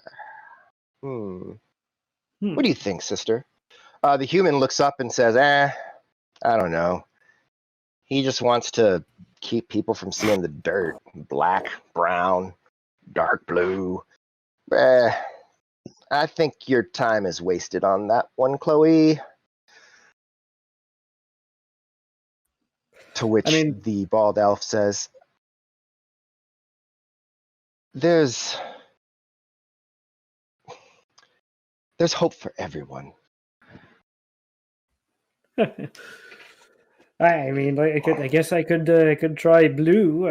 Spend most of my time working and running around, so it would have to be like some tough materials. But I'm willing to experience things. Oh, that's what I like to hear. So, how about this? Let's see. Let me come here, dear. Come here, dear. Let's look at you. Let's look at you. It's gonna look behind his shoulder again. Doesn't see anyone. Takes his comlink and punch in like, I'm gonna be in the clothes shop for a little while, and he's gonna walk in. All right. So yeah, so you step inside and spend a little time in there. Let's see. What about Duryea? What's Kite up to? So when Kaida walks in, he kind of sees everybody go in different directions. So he stands for a moment. And he goes to the right. Okay. To the right. Yep. And all right. Then because we can only go left or right? Well, you could go straight, and that would take you to the FYE and then the other little stores. And the center is like where the main stores are, and then the food court. Mm-hmm. And then the other side, we don't know what's on the other side. Yeah, left. The way that Etienne went is he eventually found the sewing shop, and then you haven't gone to the right, so you haven't seen anything yet. So I'm gonna go to the right. All right. So heading to the right, the first thing you see is there's a couple of storefronts that are closed. They don't actually have anything up, but you do see like an empty space for someone to put signage. And as you're moving along, you see that the next two doors, they go into offices that have like the wall between them has been knocked down. And this is the corner, like a couple of corner offices. So they've made it into one big thing. And you see inside it's basically, it looks like if teenagers were given the ability to make a clubhouse out of industrial garbage inside of a place, and that's exactly what's going on. There are 5 people right now inside, and they're just kind of chatting. Looks like they're talking, hanging out. If you stop, or if you just keep, are you going to stop, or are you just going to kind of keep going? I don't know. Is there much past? They all look young. They all look, well, for the most part, they look young. Is there much past this that I can see? Oh yeah, no, you're right at the first turn. It goes all the way to the back and then all the way around as well. So I see some young kids. How young? You see young people, teenagers or young adult. Not like little kids. Like no, I know, but when you say teenager, you mean like 14, 15 or like 17, 18? Yeah, more like 17, 18, young adult, like maybe as old as 20. Okay, so then I want to, then I'm definitely going to talk to them. Because that's the age, that's around the age that Samantha would be. All right. So as you kind of step in, they all stop talking, and they turn and look in your direction. Can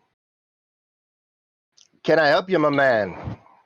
This is a dwarf. He's a black dwarf, clean shaven, but he's got a blonde mohawk going down the back, going down his head, and some gold like tattooing on the side. Yeah, I got turned around. I'm trying to find Sam. Who? Sam? Sam? Yeah, I was supposed to meet her here to exchange some goods, and I just got in Chicago, so I don't really know the area. Sam. You know Sam? Hey, Blue, you know Sam? The human kind of behind him. I don't know. Sam is not really jogging my memories. Got any other information, baby? And then I guess I would have to have information to drop him some change, right? Yeah, she's around your age. You know, I just want to give him some cash. Can I just give him cash?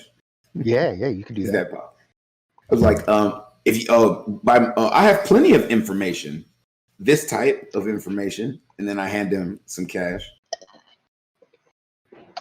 Oh, hey, what? You remember? Who is that? Who is that girl that was around here the other day? She was doing something for what's his name across the way, right? There's an orc girl that's been kind of like just looking at you as you walked in. Like, who the hell is this? She looks over at the dwarf and she's, yeah, the short black hair with the scrubs. Oh man, she was weird. Oh yeah, but I don't know. I ain't seen her in a couple days.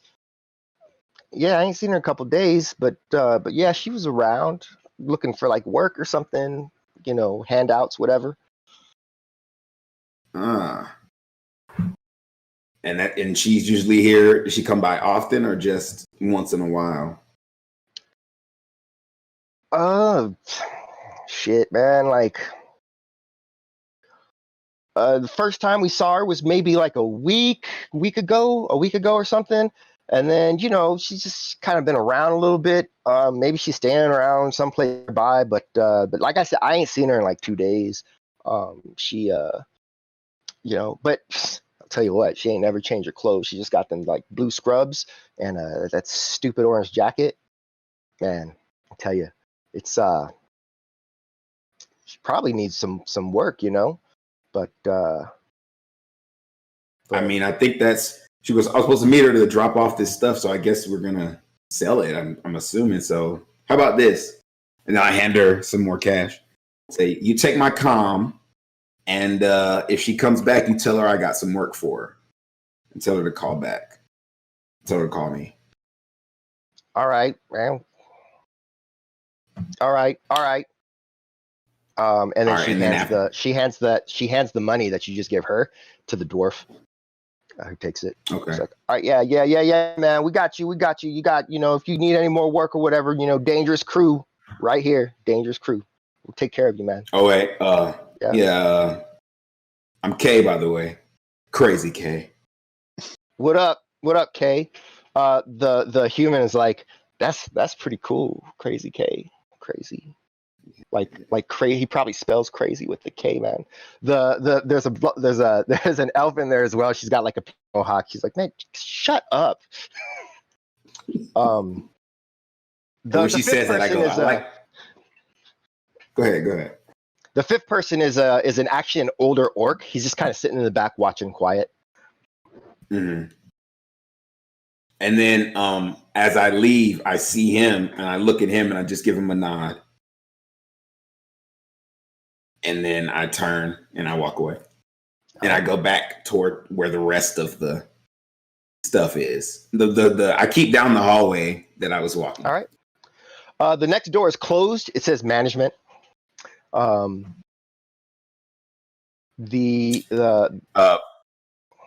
ahead. And then you can hear a lot of noise coming from further down. But before we go any further, what's Gertrude up to? Since everybody else is sort of dispersed, that she's also sort of just looking around. She seems to get real excited when she sees car or plane parts, either in their entirety or just like little pieces of them, and she'll stop and sort of rifle through bins as she's sort of walking along, just sort of taking in the scene.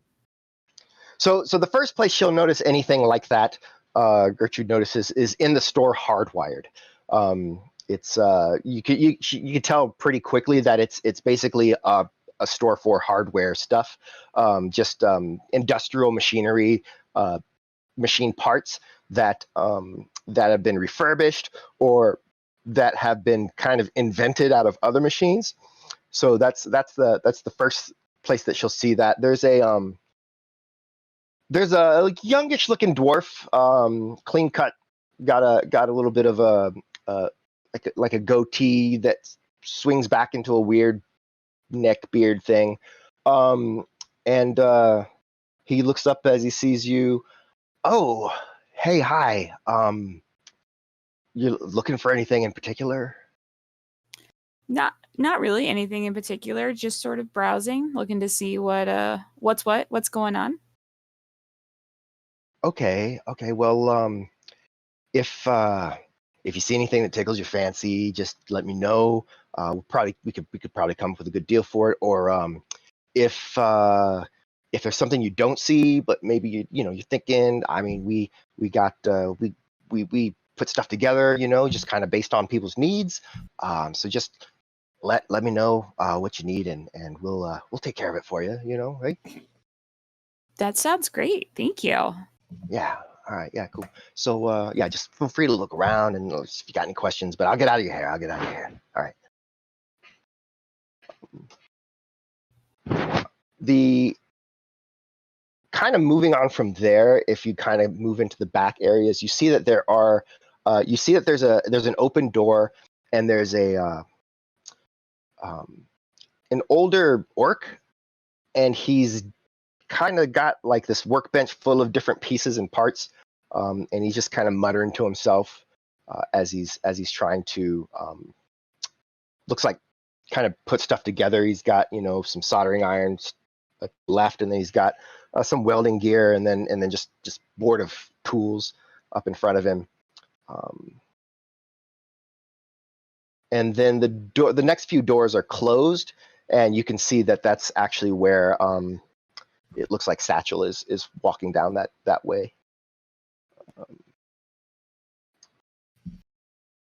I keep on shuffling. Yep. Shuffle.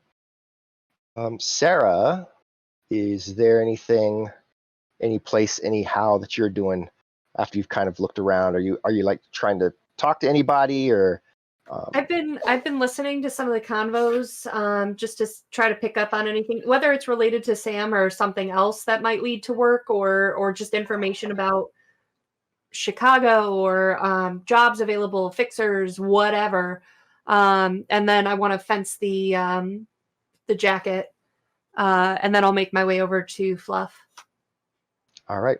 So you do know that just from being here before, that the money changers is where you drop off anything that you want to fence, if you will, and that's in the back. Other than that, if that's where you're headed, both of you actually kind of come from the other side. You pass Straight Letty's. She's a lawyer that kind of works in the back of the Maker Collective. And then you actually reach the money changers at the same time as Satchel. It's just a let me find.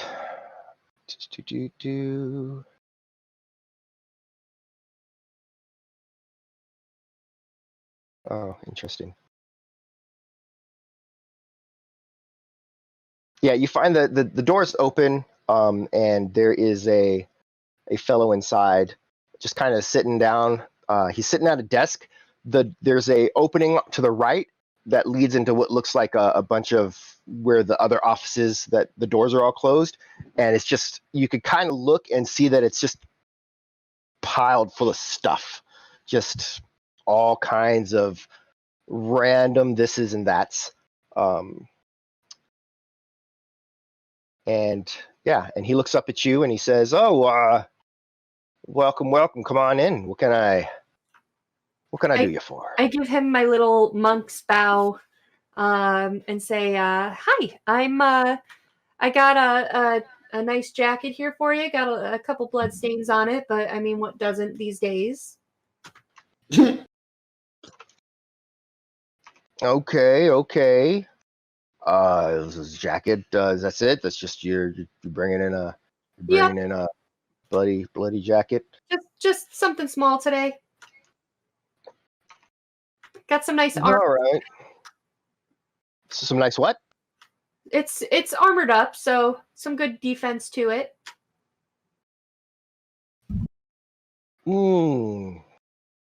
Okay. Set that there. Let me look at it. You set it down, he kind of picks it up, feels around it, and he notices the blood, and then like where he sees the blood, he like is inspecting those areas a lot closer. But he doesn't find any like, bullet holes or anything in it. Actually, the blood is from just, the person who was wearing it was themselves broken into pieces, as opposed to shot or perforated. That's pretty good. I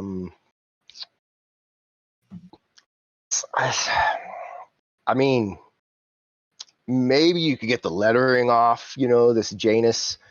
I don't know, though. The material is going to be hard to dye, and this bright orange color is going to stick out,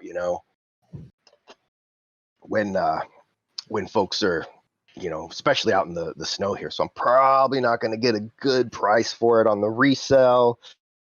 I could give you like 100 in script, or like 150 in credit for the collective here. I'll be around. Let's do credit for the collective. All right. I'm Flea, by the way, and I have a feeling I'll be seeing. I'm new to town, but I have a feeling I'll be seeing a lot of you. So I'll be back with some more stuff here and there. All right. Well, good to meet you, Flea. I'm Morton. Usually back here. Awesome. Nice to meet you, Morton. Yeah. All right. What about you, old timer? What you got? I got a Artemis and a couple of clips, and I give it to him to look over. All right. Let me see this. Okay. Okay. All right. It's solid.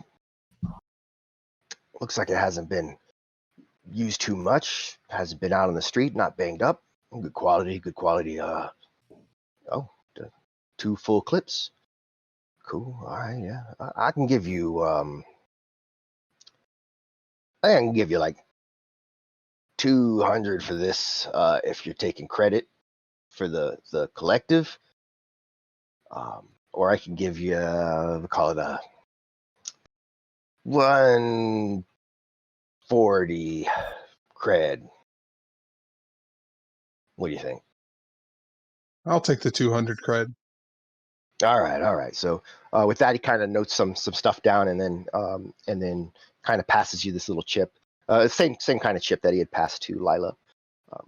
Just present it, and they'll mark it off. That'll work for you. And then I also like pull out the comms. Is this the same place where I'd trade this in? The comm link? No. Everything that we push through the collective comes through here. Really, if you got whatever you find, a comm link, if you find weapons, if you find, a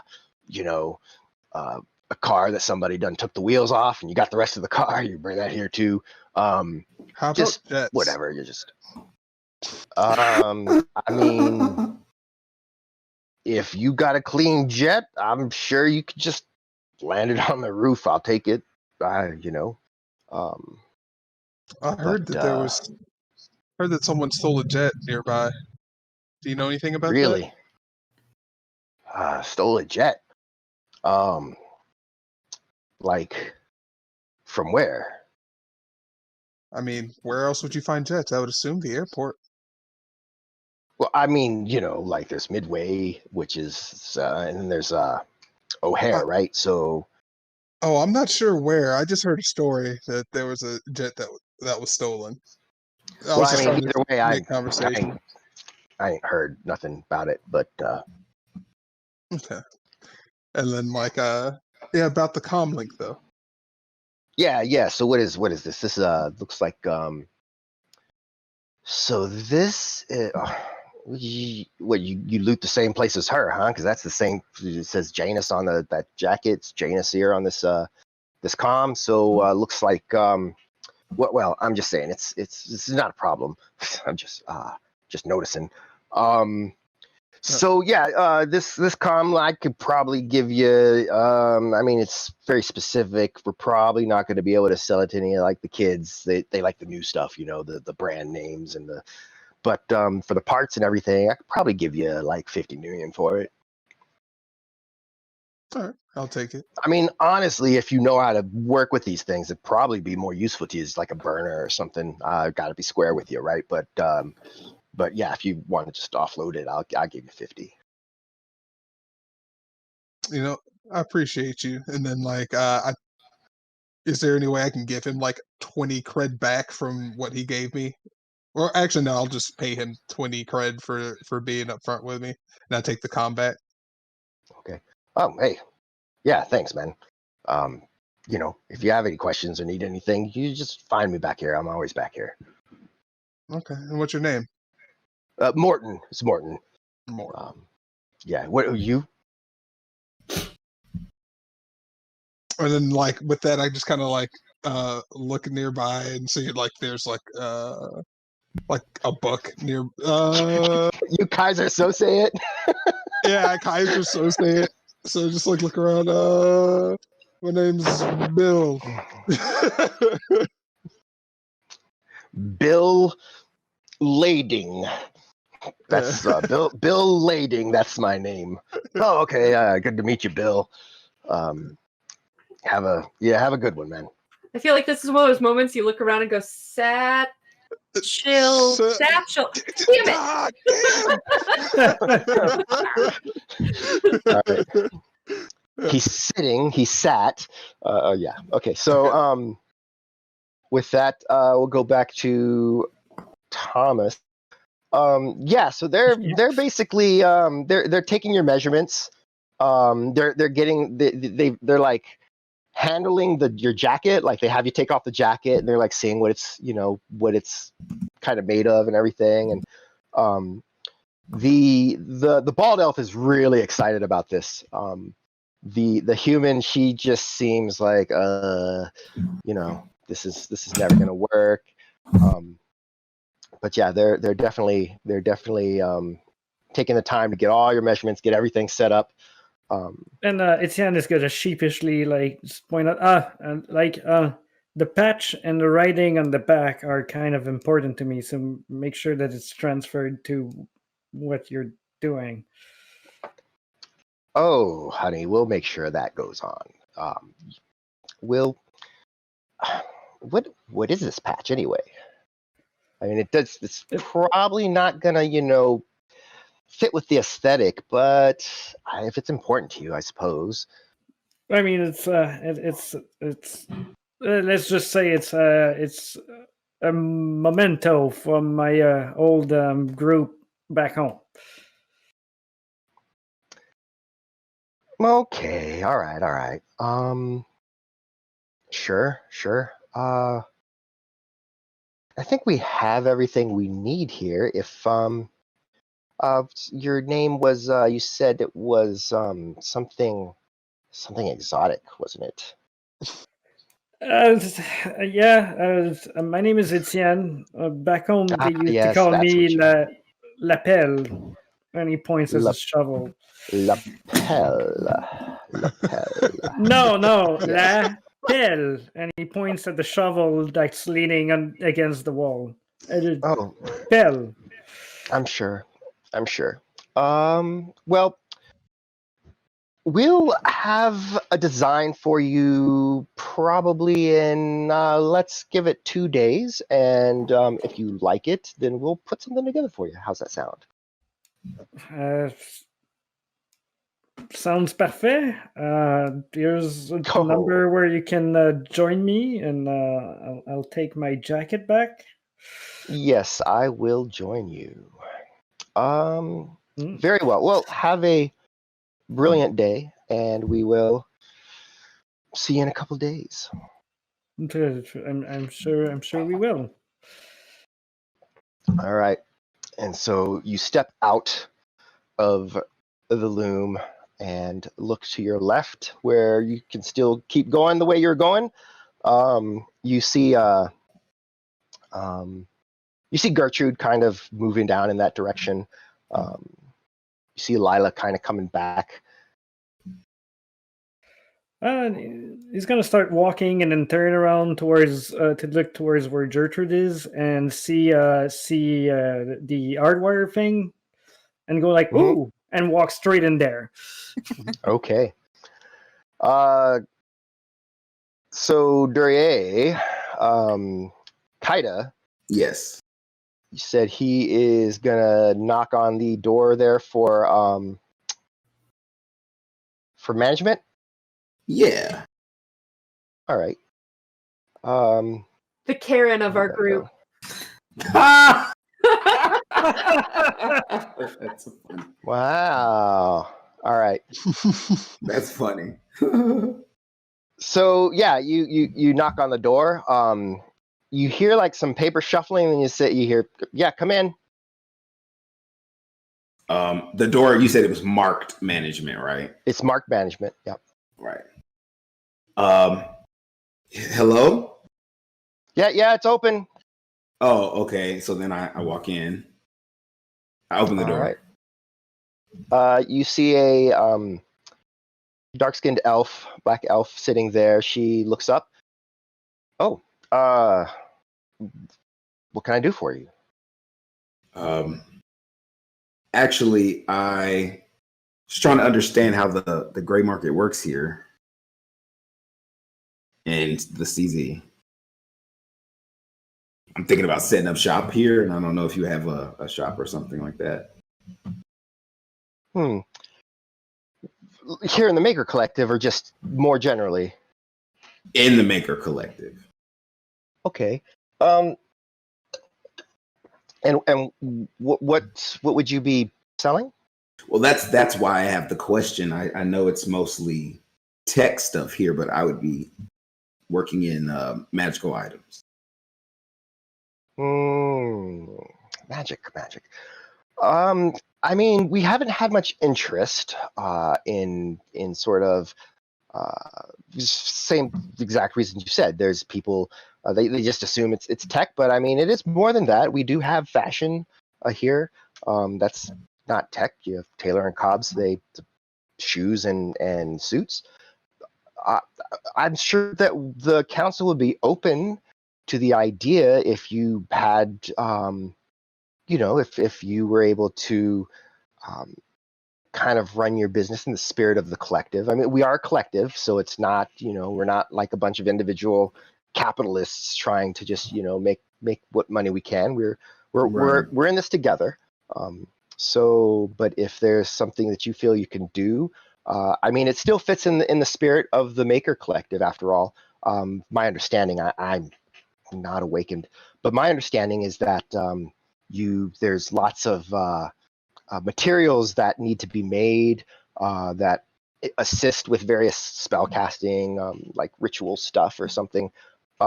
So that seems to sort of fit the bill of the spirit of the collective. So I think the council will be open to something like that.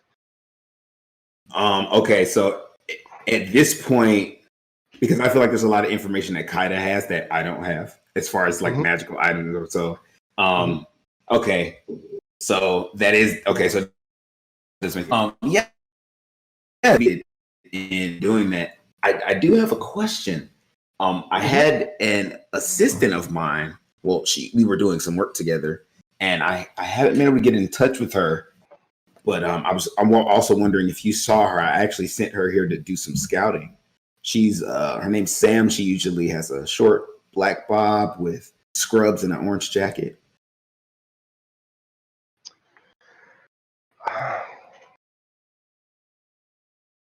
I remember seeing that girl here. She looked lost, actually. She can be shy sometimes. Oh, go ahead. Yeah. I understand. But you should ask. You should ask Rooster. He's security. He'll know. Yeah, he'll if Rooster. He kind of keeps his eye on things. The one out front. No, Rooster's he's the security guard, so you'll find him over in security. But he's got as much as it just looks like he does nothing but sit on his ass all day. He actually he actually is really good at keeping his eyes on what's going on. So yeah, check with him. Okay. Or Dangerous Crew down the hall. They might have seen her. Yeah. So before I appreciate that. I'll definitely check in and talk to him before. What else do I need to understand about? Because I'm not just going to leave that subject. What else do I need to know about possibly setting up shop here? Well, room is finding a space is going to be tough, I think. There is some. I mean, we have the pop up at the front that we kind of leave open for just folks who might want to kind of set up shop for a temporary thing, and then maybe we could take.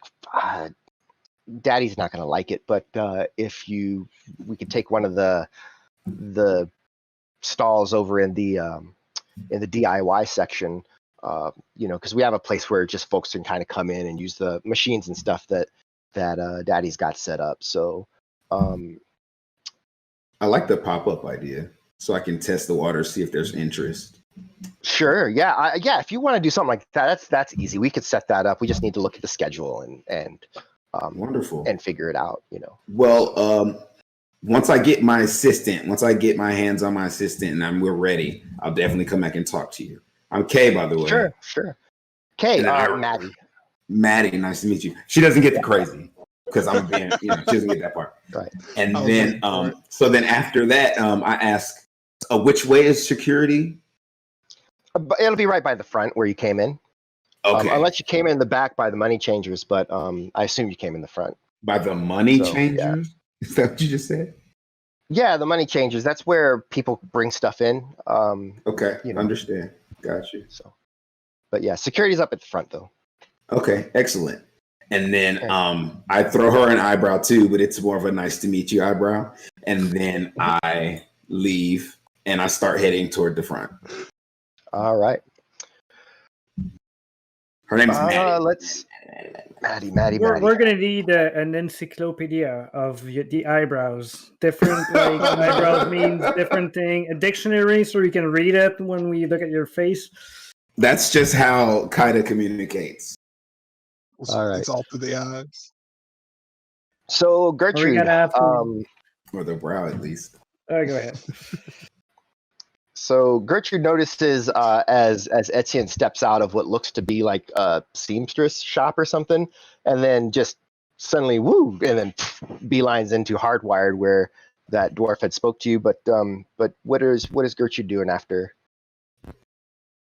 She doesn't want to interrupt the guy that looks like he's working because she knows what that's like. And so she will see Satchel and Flea sort of around the corner, and will head that direction to kind of regroup. Because she's just remembered that she hasn't done any work about trying to figure out where this girl went. Okay. She got too distracted. Yeah, so Sarah, you and Lila, Flea, and Satchel see Gertrude kind of come around the corner after you have sold your stuff. Find anything interesting? I found some very nice shiny machine parts and then remembered that's not why we're here. So I haven't asked anybody. I'm sorry. It's okay. It's Satchel and I just did some business anyway. Like it's cool. This is an overwhelming playset first. So it's perfect to get lost in. I have don't get lost, Satchel. I have one more spot to visit, and let's maybe if you could find Etienne and Kaida and see what luck they've had, and if we need to, we can regroup and then try to find do our recon. I do have a height advantage, so I should be able to see them in the crowd. Cool beans. I will be at that booth right up front if you need me. All right. So Lila heads over to Fluff's emporium of fluffy goods and services. And then, Hey, Fluff. Oh, hey, what's going on, Lila? Yeah, how you doing? I'm doing pretty good. I kind of like lean in conspiratorially and go, I'm going by Flea for now. Flee, fly, mosquito. Short Yes. for So, yes.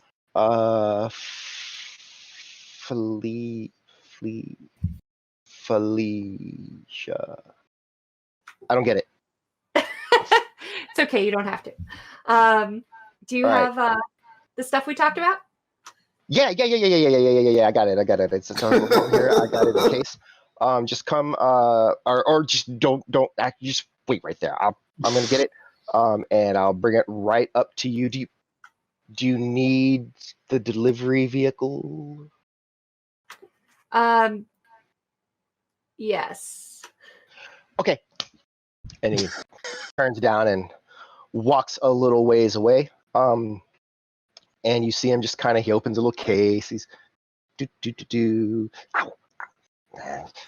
Shit. And then he closes he closes the case, comes back. Okay, so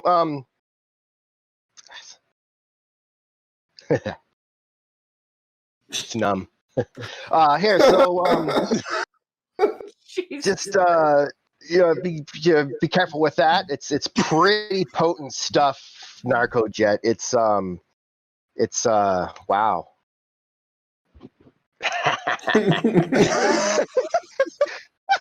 It's like when you go to the dentist, but it's your hand. It's like your whole hand. Are you gonna be okay? Yeah, no, it wears off after a while. It's a little tingly in my wrist, but I don't think it's gonna go up my arm. I think I'm gonna be fine. I just barely like pricked myself, so it's potent stuff. Yeah. The retro, you still need some more of that too. Yeah, just one hit of that. I'll make you. So poisons don't come in hits, right? So there's like more like doses. Hits it like has a whole other connotation, you know. Like hits are for like a good time. So yeah. You don't know how I'm using this.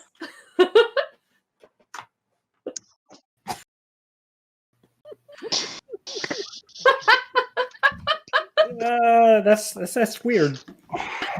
You're not finished. Okay, so I know. So yeah, so then he heads over, brings back a single cap syringe, sets it down, and says, "All that together, I think it's 500."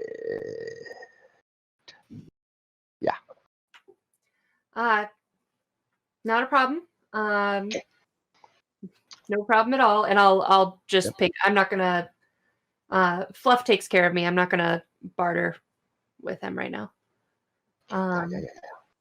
So I ping him the money and take the doses hits. All right. Okay. All right. Well, be careful with that, or have fun with it. Whatever you're doing. And we'll. I'll let you know if it needs any tweaking at all. Yeah. I mean, the Narcojet's good. It's good. It works. It works. You're great, Fluff. I appreciate you. All right. Yeah. All right. Let me go get a glove.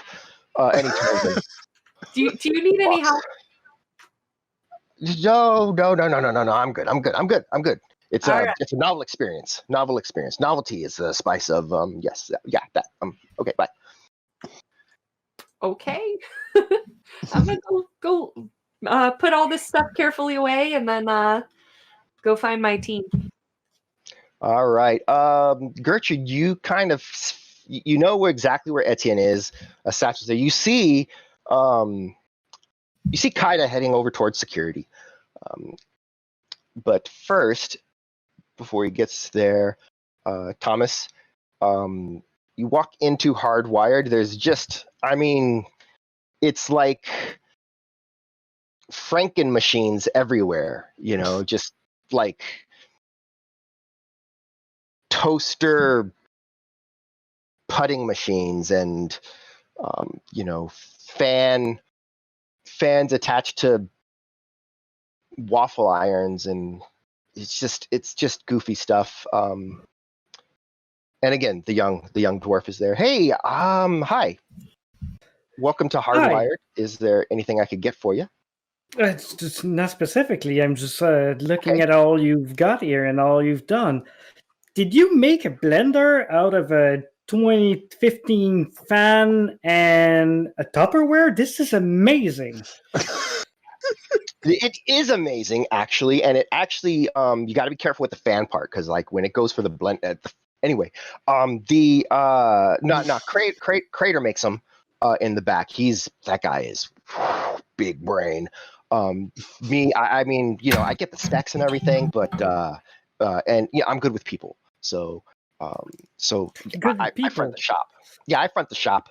But Crater, he's the one in the back making everything. Yeah, he's. Oh yeah, and he kind of he looks around and sees all the stuff, and then he just snaps back to reality for a second. People, yeah. Have you heard of someone named Samantha hanging around here? So you got like can you describe her? I guess because I mean, I can. I got an old picture here. I'm with some friends and we're looking for her. Apparently, she's been gone for a while, but we got someone made the thing where it makes them look older. So, but she would, and then he pops up in AR the picture he had in the file. You know. Yeah, I think I've seen that girl around. She yeah, maybe in like the last couple of weeks she's been kind of hanging around. You know what, you might ask Crater. She actually spent some time in there with him, chatting around. I haven't seen her a couple of days, but definitely Crater probably knows her. She's got like an orange jacket she wears, and like blue pants, like some weird like linen pants. It's weird, but yeah, you can talk to Crater. Yeah, is he can I speak to him right now? Is he available? Just go around the side and you'll see him at his work desk. He should be there. His work desk. Oh, I would love to see the workspace of someone who does this kind of stuff. It's pretty good. Well, engineering,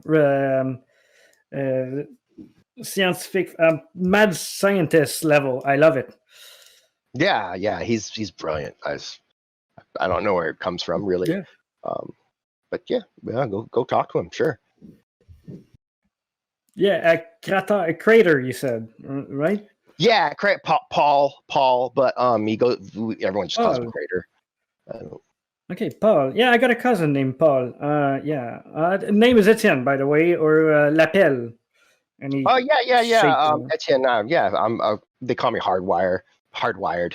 That's me. Oh yeah, like the sign. I love the work you done on the sign. That's good stuff. It's like mashing together the plates and soldering and stuff.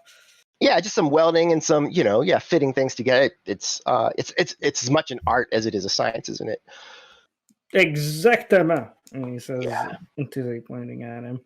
All right, I'll go talk to Paul Crater. All right. Have a good one. Hey, merci. You too. So yeah, you round the corner and you can see the doors open. There's an older orc. He's got like a crazy like cyber eye with a blue light kind of flashing from it, and he's kind of like just sizing up a bunch of disparate pieces out on a workbench. Etienne is gonna stand there for a moment, looking at him making sure he's not gonna disturb him in a very important moment. And when he's sure, he's just gonna knock on the side of the door. Talk. Monsieur Paul, Crater. Yeah, that's me.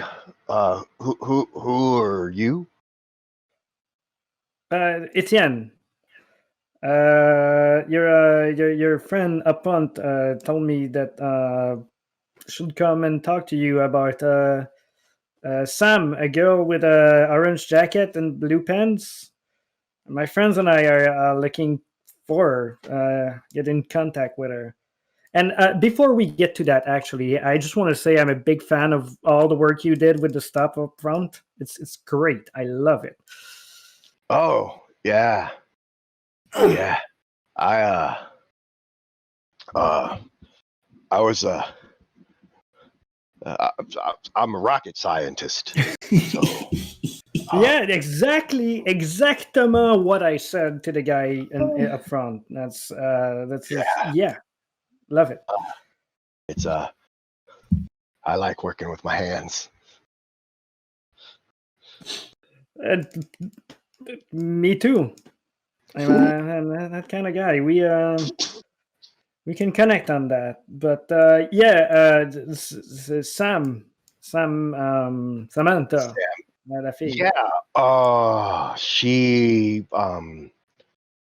Yeah. She's my friend.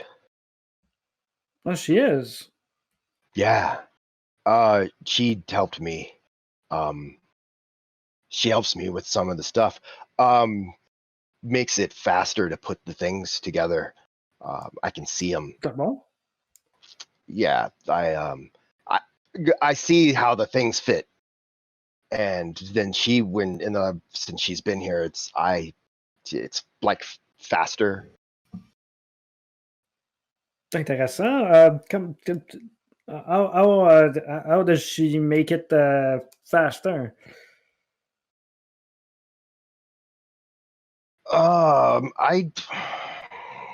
Like using the matrix to make plans and stuff. I think she's just nice. I think something else is making it faster. Magic, right? No. Huh. No. Anyway, it's not that part is not that your buddy said she hasn't been around in a few days. Does she usually come like every day and then she stops, or she has to work now? She has to work. She's where? She doesn't know anyone, so she needed to work for so she can get money and live. So don't we all? But we could help her with that. So do you know how we could get in contact with her? I don't know where she works, but she yesterday she visited me after her work. Oh, she's my okay. friend. Why? Friend, ami.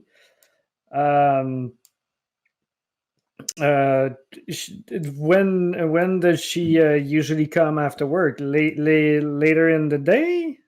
Well, she only been working for 2 days, and then last night she visited. So, maybe she'll come tonight, or maybe not. Maybe tomorrow. Okay. Well, listen, Paul. You could call me Crater. I like that. Yeah. If you like that, I'm gonna call you a Crater, right? I'm saying it right.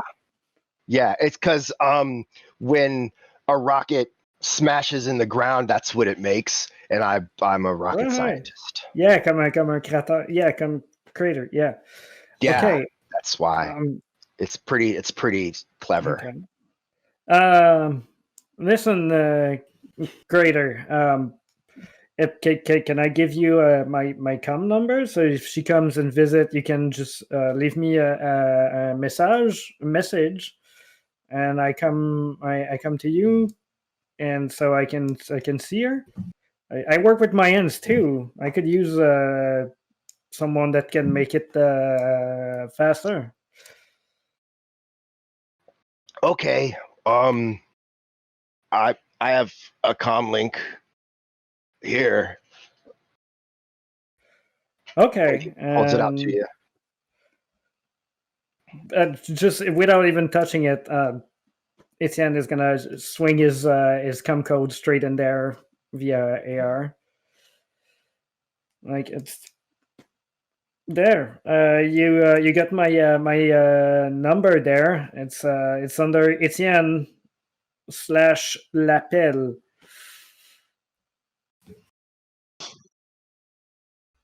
So you can call me when she come over, and I can come and visit her, and maybe we can all become friends.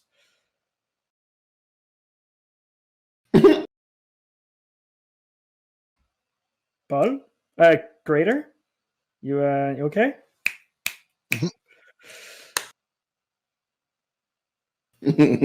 What's happening? Crater just he takes the comm links and mimics putting in things in there and gives them back. Yeah, he puts them back. Oh. Oh, okay. That was not the character. I was like, oh wow. Like there he is. He's trying to come back. I'm better now. Yeah. Anything I can do to help you, Kratar? I heard like a beeping, and then everything was kind of quiet for a minute, but sometimes it happens. Do you have like where in your head? And I see your eye. I got a friend that's good with like medicine stuff. Maybe she could. No. It's okay. Okay. There was a thing. There was a thing. Okay, there was a thing. Anyway, Crater, you have my you have my com number on your com link. If she comes around, just when Sam comes, I'll give you a call, and we'll all be friends. Right. And what's she working on right now? And he's gonna look over and just dock shop with him for a minute. I don't know yet, but maybe a potato gun. And we'll move over to Duryea, going over to security. And inside you do see the guy. He's got the shock of red hair. Watching. Looks like he's got something that he's watching on a Trident, like an ARO in front of him. But then you once you're inside, you notice there's actually a few like screens that that look like they're connected like security in various in various spots. Go ahead and make a perception test. Pardon. You're pardoned. Is that what you're supposed to say after it? Okay. No modifiers? No modifiers, just straight up. What? Can I re-roll? I have an edge. Yeah, you can roll. You can use the point of edge to re-roll all your misses, which is going to be 1, 2, 3, 4, 5, 6, 7 dice. One. Yeah. I got one from someone in the chat. I don't remember the name, so let me find the name so I can say thank you. Oh yeah, we got to put the names in when we're doing this. No, it was on there. I just don't remember it because I'm getting up there. I don't remember. It says from chat. I don't see the name of the person who gave me the edge. There was a +1 auto hit.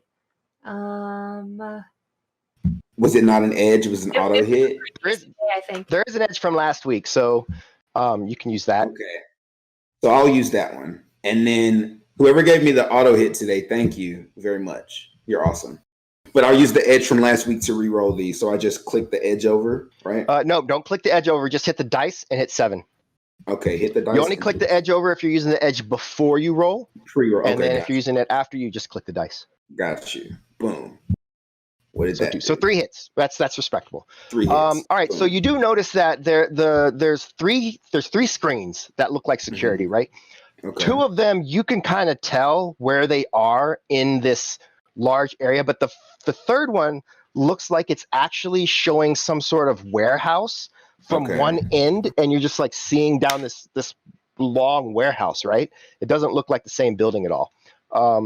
You see a lot of people kind of moving around. There's just some tables and stuff, but it's definitely not in here. It's not an underground casino, is it? No, it's not a casino. It looks a little more nefarious than that, actually. Okay. My mind always goes to underground casino. Sorry. Yeah. So then I tap the door, and Rooster. Yeah. What can I do you for? Hi, I'm Kay, and Maddie sent me over here. Her and I were talking. Right. We were talking about getting a pop-up set up for me, and I had someone down here was looking for work named Sam, and I'm trying to contact her so that I can get her to help me with this pop-up, but I can't seem to get in contact with her. And she said that you might know where she is. You talking about the short girl, black hair? Yes, Sam. The orange jacket. Yeah, the orange jacket. What I need you to do right now is make a deception test if you have the deception skill. Deception? Deception. Because you're I have a story con. like it's your right. I have con. That's what it is. Deception. Con. I'm sorry. There's like 500 different role-playing games I'm playing. Yeah. So it's going to be con. You're trying to trick him. Boom. No modifiers. No modifiers. He doesn't have any reason to believe or not believe you, so. Boom.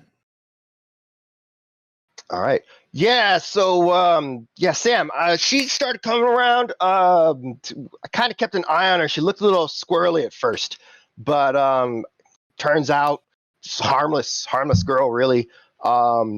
She was looking for work though, and I know that Fluff had some I know what he's, it's some people don't agree with what he does, but I mean, everyone's got to make a living, right? So she's actually look right there. She is, and he points to the third screen, and you look kind of over there, and kind of at one of the tables is the woman in the orange jacket. Okay. She looks like she's kind of just moving some. She's got like a bag of flour anyway that she's moving and kind of measuring stuff out, and she's right there. But we found her some work, and she seems to have taken to it, so that's kind of strange that she's your assistant, you said. Sorry, one more time. You said she's your assistant. Well, I'm trying to start a pop-up or do a pop-up for my shop, and I know she was looking for work, and I wanted to get her to assist me. Oh, okay. All right. She was looking for work. She's not already. Okay. That makes more sense. Yeah, I got it. So just I just probably talk to Fluff, and he'll probably be get you in there. No problem. Okay. Thanks. I appreciate it. Yeah. And then I'll drop him. I'll give him some cash too. Oh, throw the money around. I appreciate that. I really do. It's that, and then I think to myself, my years, you know. Sorry, go ahead. He's like, I'm getting on in my years, you know, and every little bit counts. And then I tap him on the shoulder and I say, "It sure does." And then I hand him some more because I'm a sweet guy. All right. Yeah. And then I walk out and I think to myself, man, that conversation I had about reputation is sure paying off. There you go. So next, you see that everyone is kind of gathered out in front of the store next door, which is where Rooster had indicated you go. Mm-hmm. And yeah, there's everybody. Everybody's gathering up. Hey guys. Hello. Hey, was anyone able to find anything out about our girl? Etienne seems pretty excited. Well, I talked with the Crater, the guy who works at the back of Hardwire. He says he knows her very well, and she usually comes to visit him after work. And he's gonna ping me when she visit him. Might not be today, but yeah, that's a very good start. He says they're friends, so that's good work, Etienne. Well, I can't say for sure that this is the girl that we're looking for, but I found the Sam that we came here for. I don't know if it's the Sam that we heard about, but I don't know if it's the same Sam that our client's looking for. But I know where she is.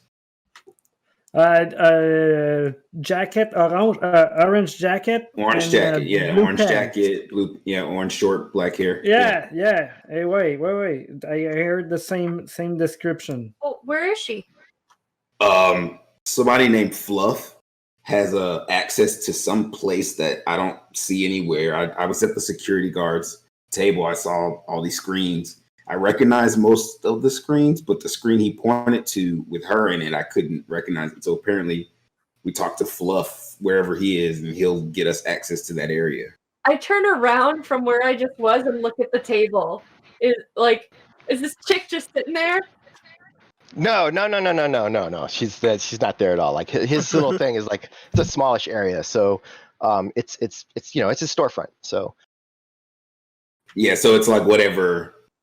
He has access to this place, so I have to go. So I figured I'd go talk to him, but I mean, he pointed me in the direction of this shop right here, so I figured. Fluff's a friend of mine. Oh snap! You got an in. Yeah.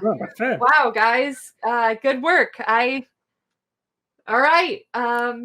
So should we call our client first and tell them that we think we found her, or do we kidnap this woman? Kidnapping. Whoa! She may want to come with us. I can cast improved invisibility, and we'll just snatch her and then run. Jesus! Etienne looks behind him. Is like, could you tone it down with the talking about casting magic in a public space? People. I'm just not sure what kind of. I don't know what this was. I'm trying to feel the room. Well, let's wait on that. And I liked your first idea. Let's confirm that this is our girl. Okay. Okay. I'm down with that too. I'm down with both. So, with that, we will confirm whether or not this is your girl, and if Fluff will give you access. But we're going to do that next week. Awesome. So Danny, we have that was perfectly timed. Danny, real strong role play with your NPCs, like all day. Love it. You were the star tonight. That I just things. Yeah, no, that's. I'm just glad I got to use. Go ahead. And he cut out. I was gonna say, I'm just glad I got to use all that. Like, we worked in all this like con artist stuff about my character in our making of it, and I was like, when am I ever need to use that? Yeah, so you did. it back up. That's how you do. That's how you do. I had a lot of fun listening to you and Satchel go up to the Desolation Angels and try to talk to them. You're right. Like, Satchel's character is no help. Oh, that's me. I mean, he's helpful, especially when it's time to like fight. Yep. That's the whole point. He is literally nothing. He doesn't want anybody to. He doesn't stand out or anything. So, I get it. All right. Well, hey, that was a lot of fun. That was a lot of fun for me to play all the different characters. I do. That's one of the great things about GMing that I really enjoy. Chat. Thank you guys for hanging out with us. We really appreciate you guys being there. We're not supposed to like be monitoring chat so much during this particular stream, but I think we all are. Because a little bit. You know, it's hard not to see what you guys are saying down there. But really appreciate everybody here. We will be back next week, same bat time, same bat channel. Don't forget, if you have time Thursday night, to check out Talk It Out with Duryea, and Day Gamer, DAYGAYMER, and also just the other stuff that they've got. I mean, it's really good stuff that they're talking about, and he tries to get a lot of different sort of perspectives on the topic, so it's not just a one-sided sort of discussion about something, but rather people kind of getting in and actually hashing certain things out in a safe environment, if you will.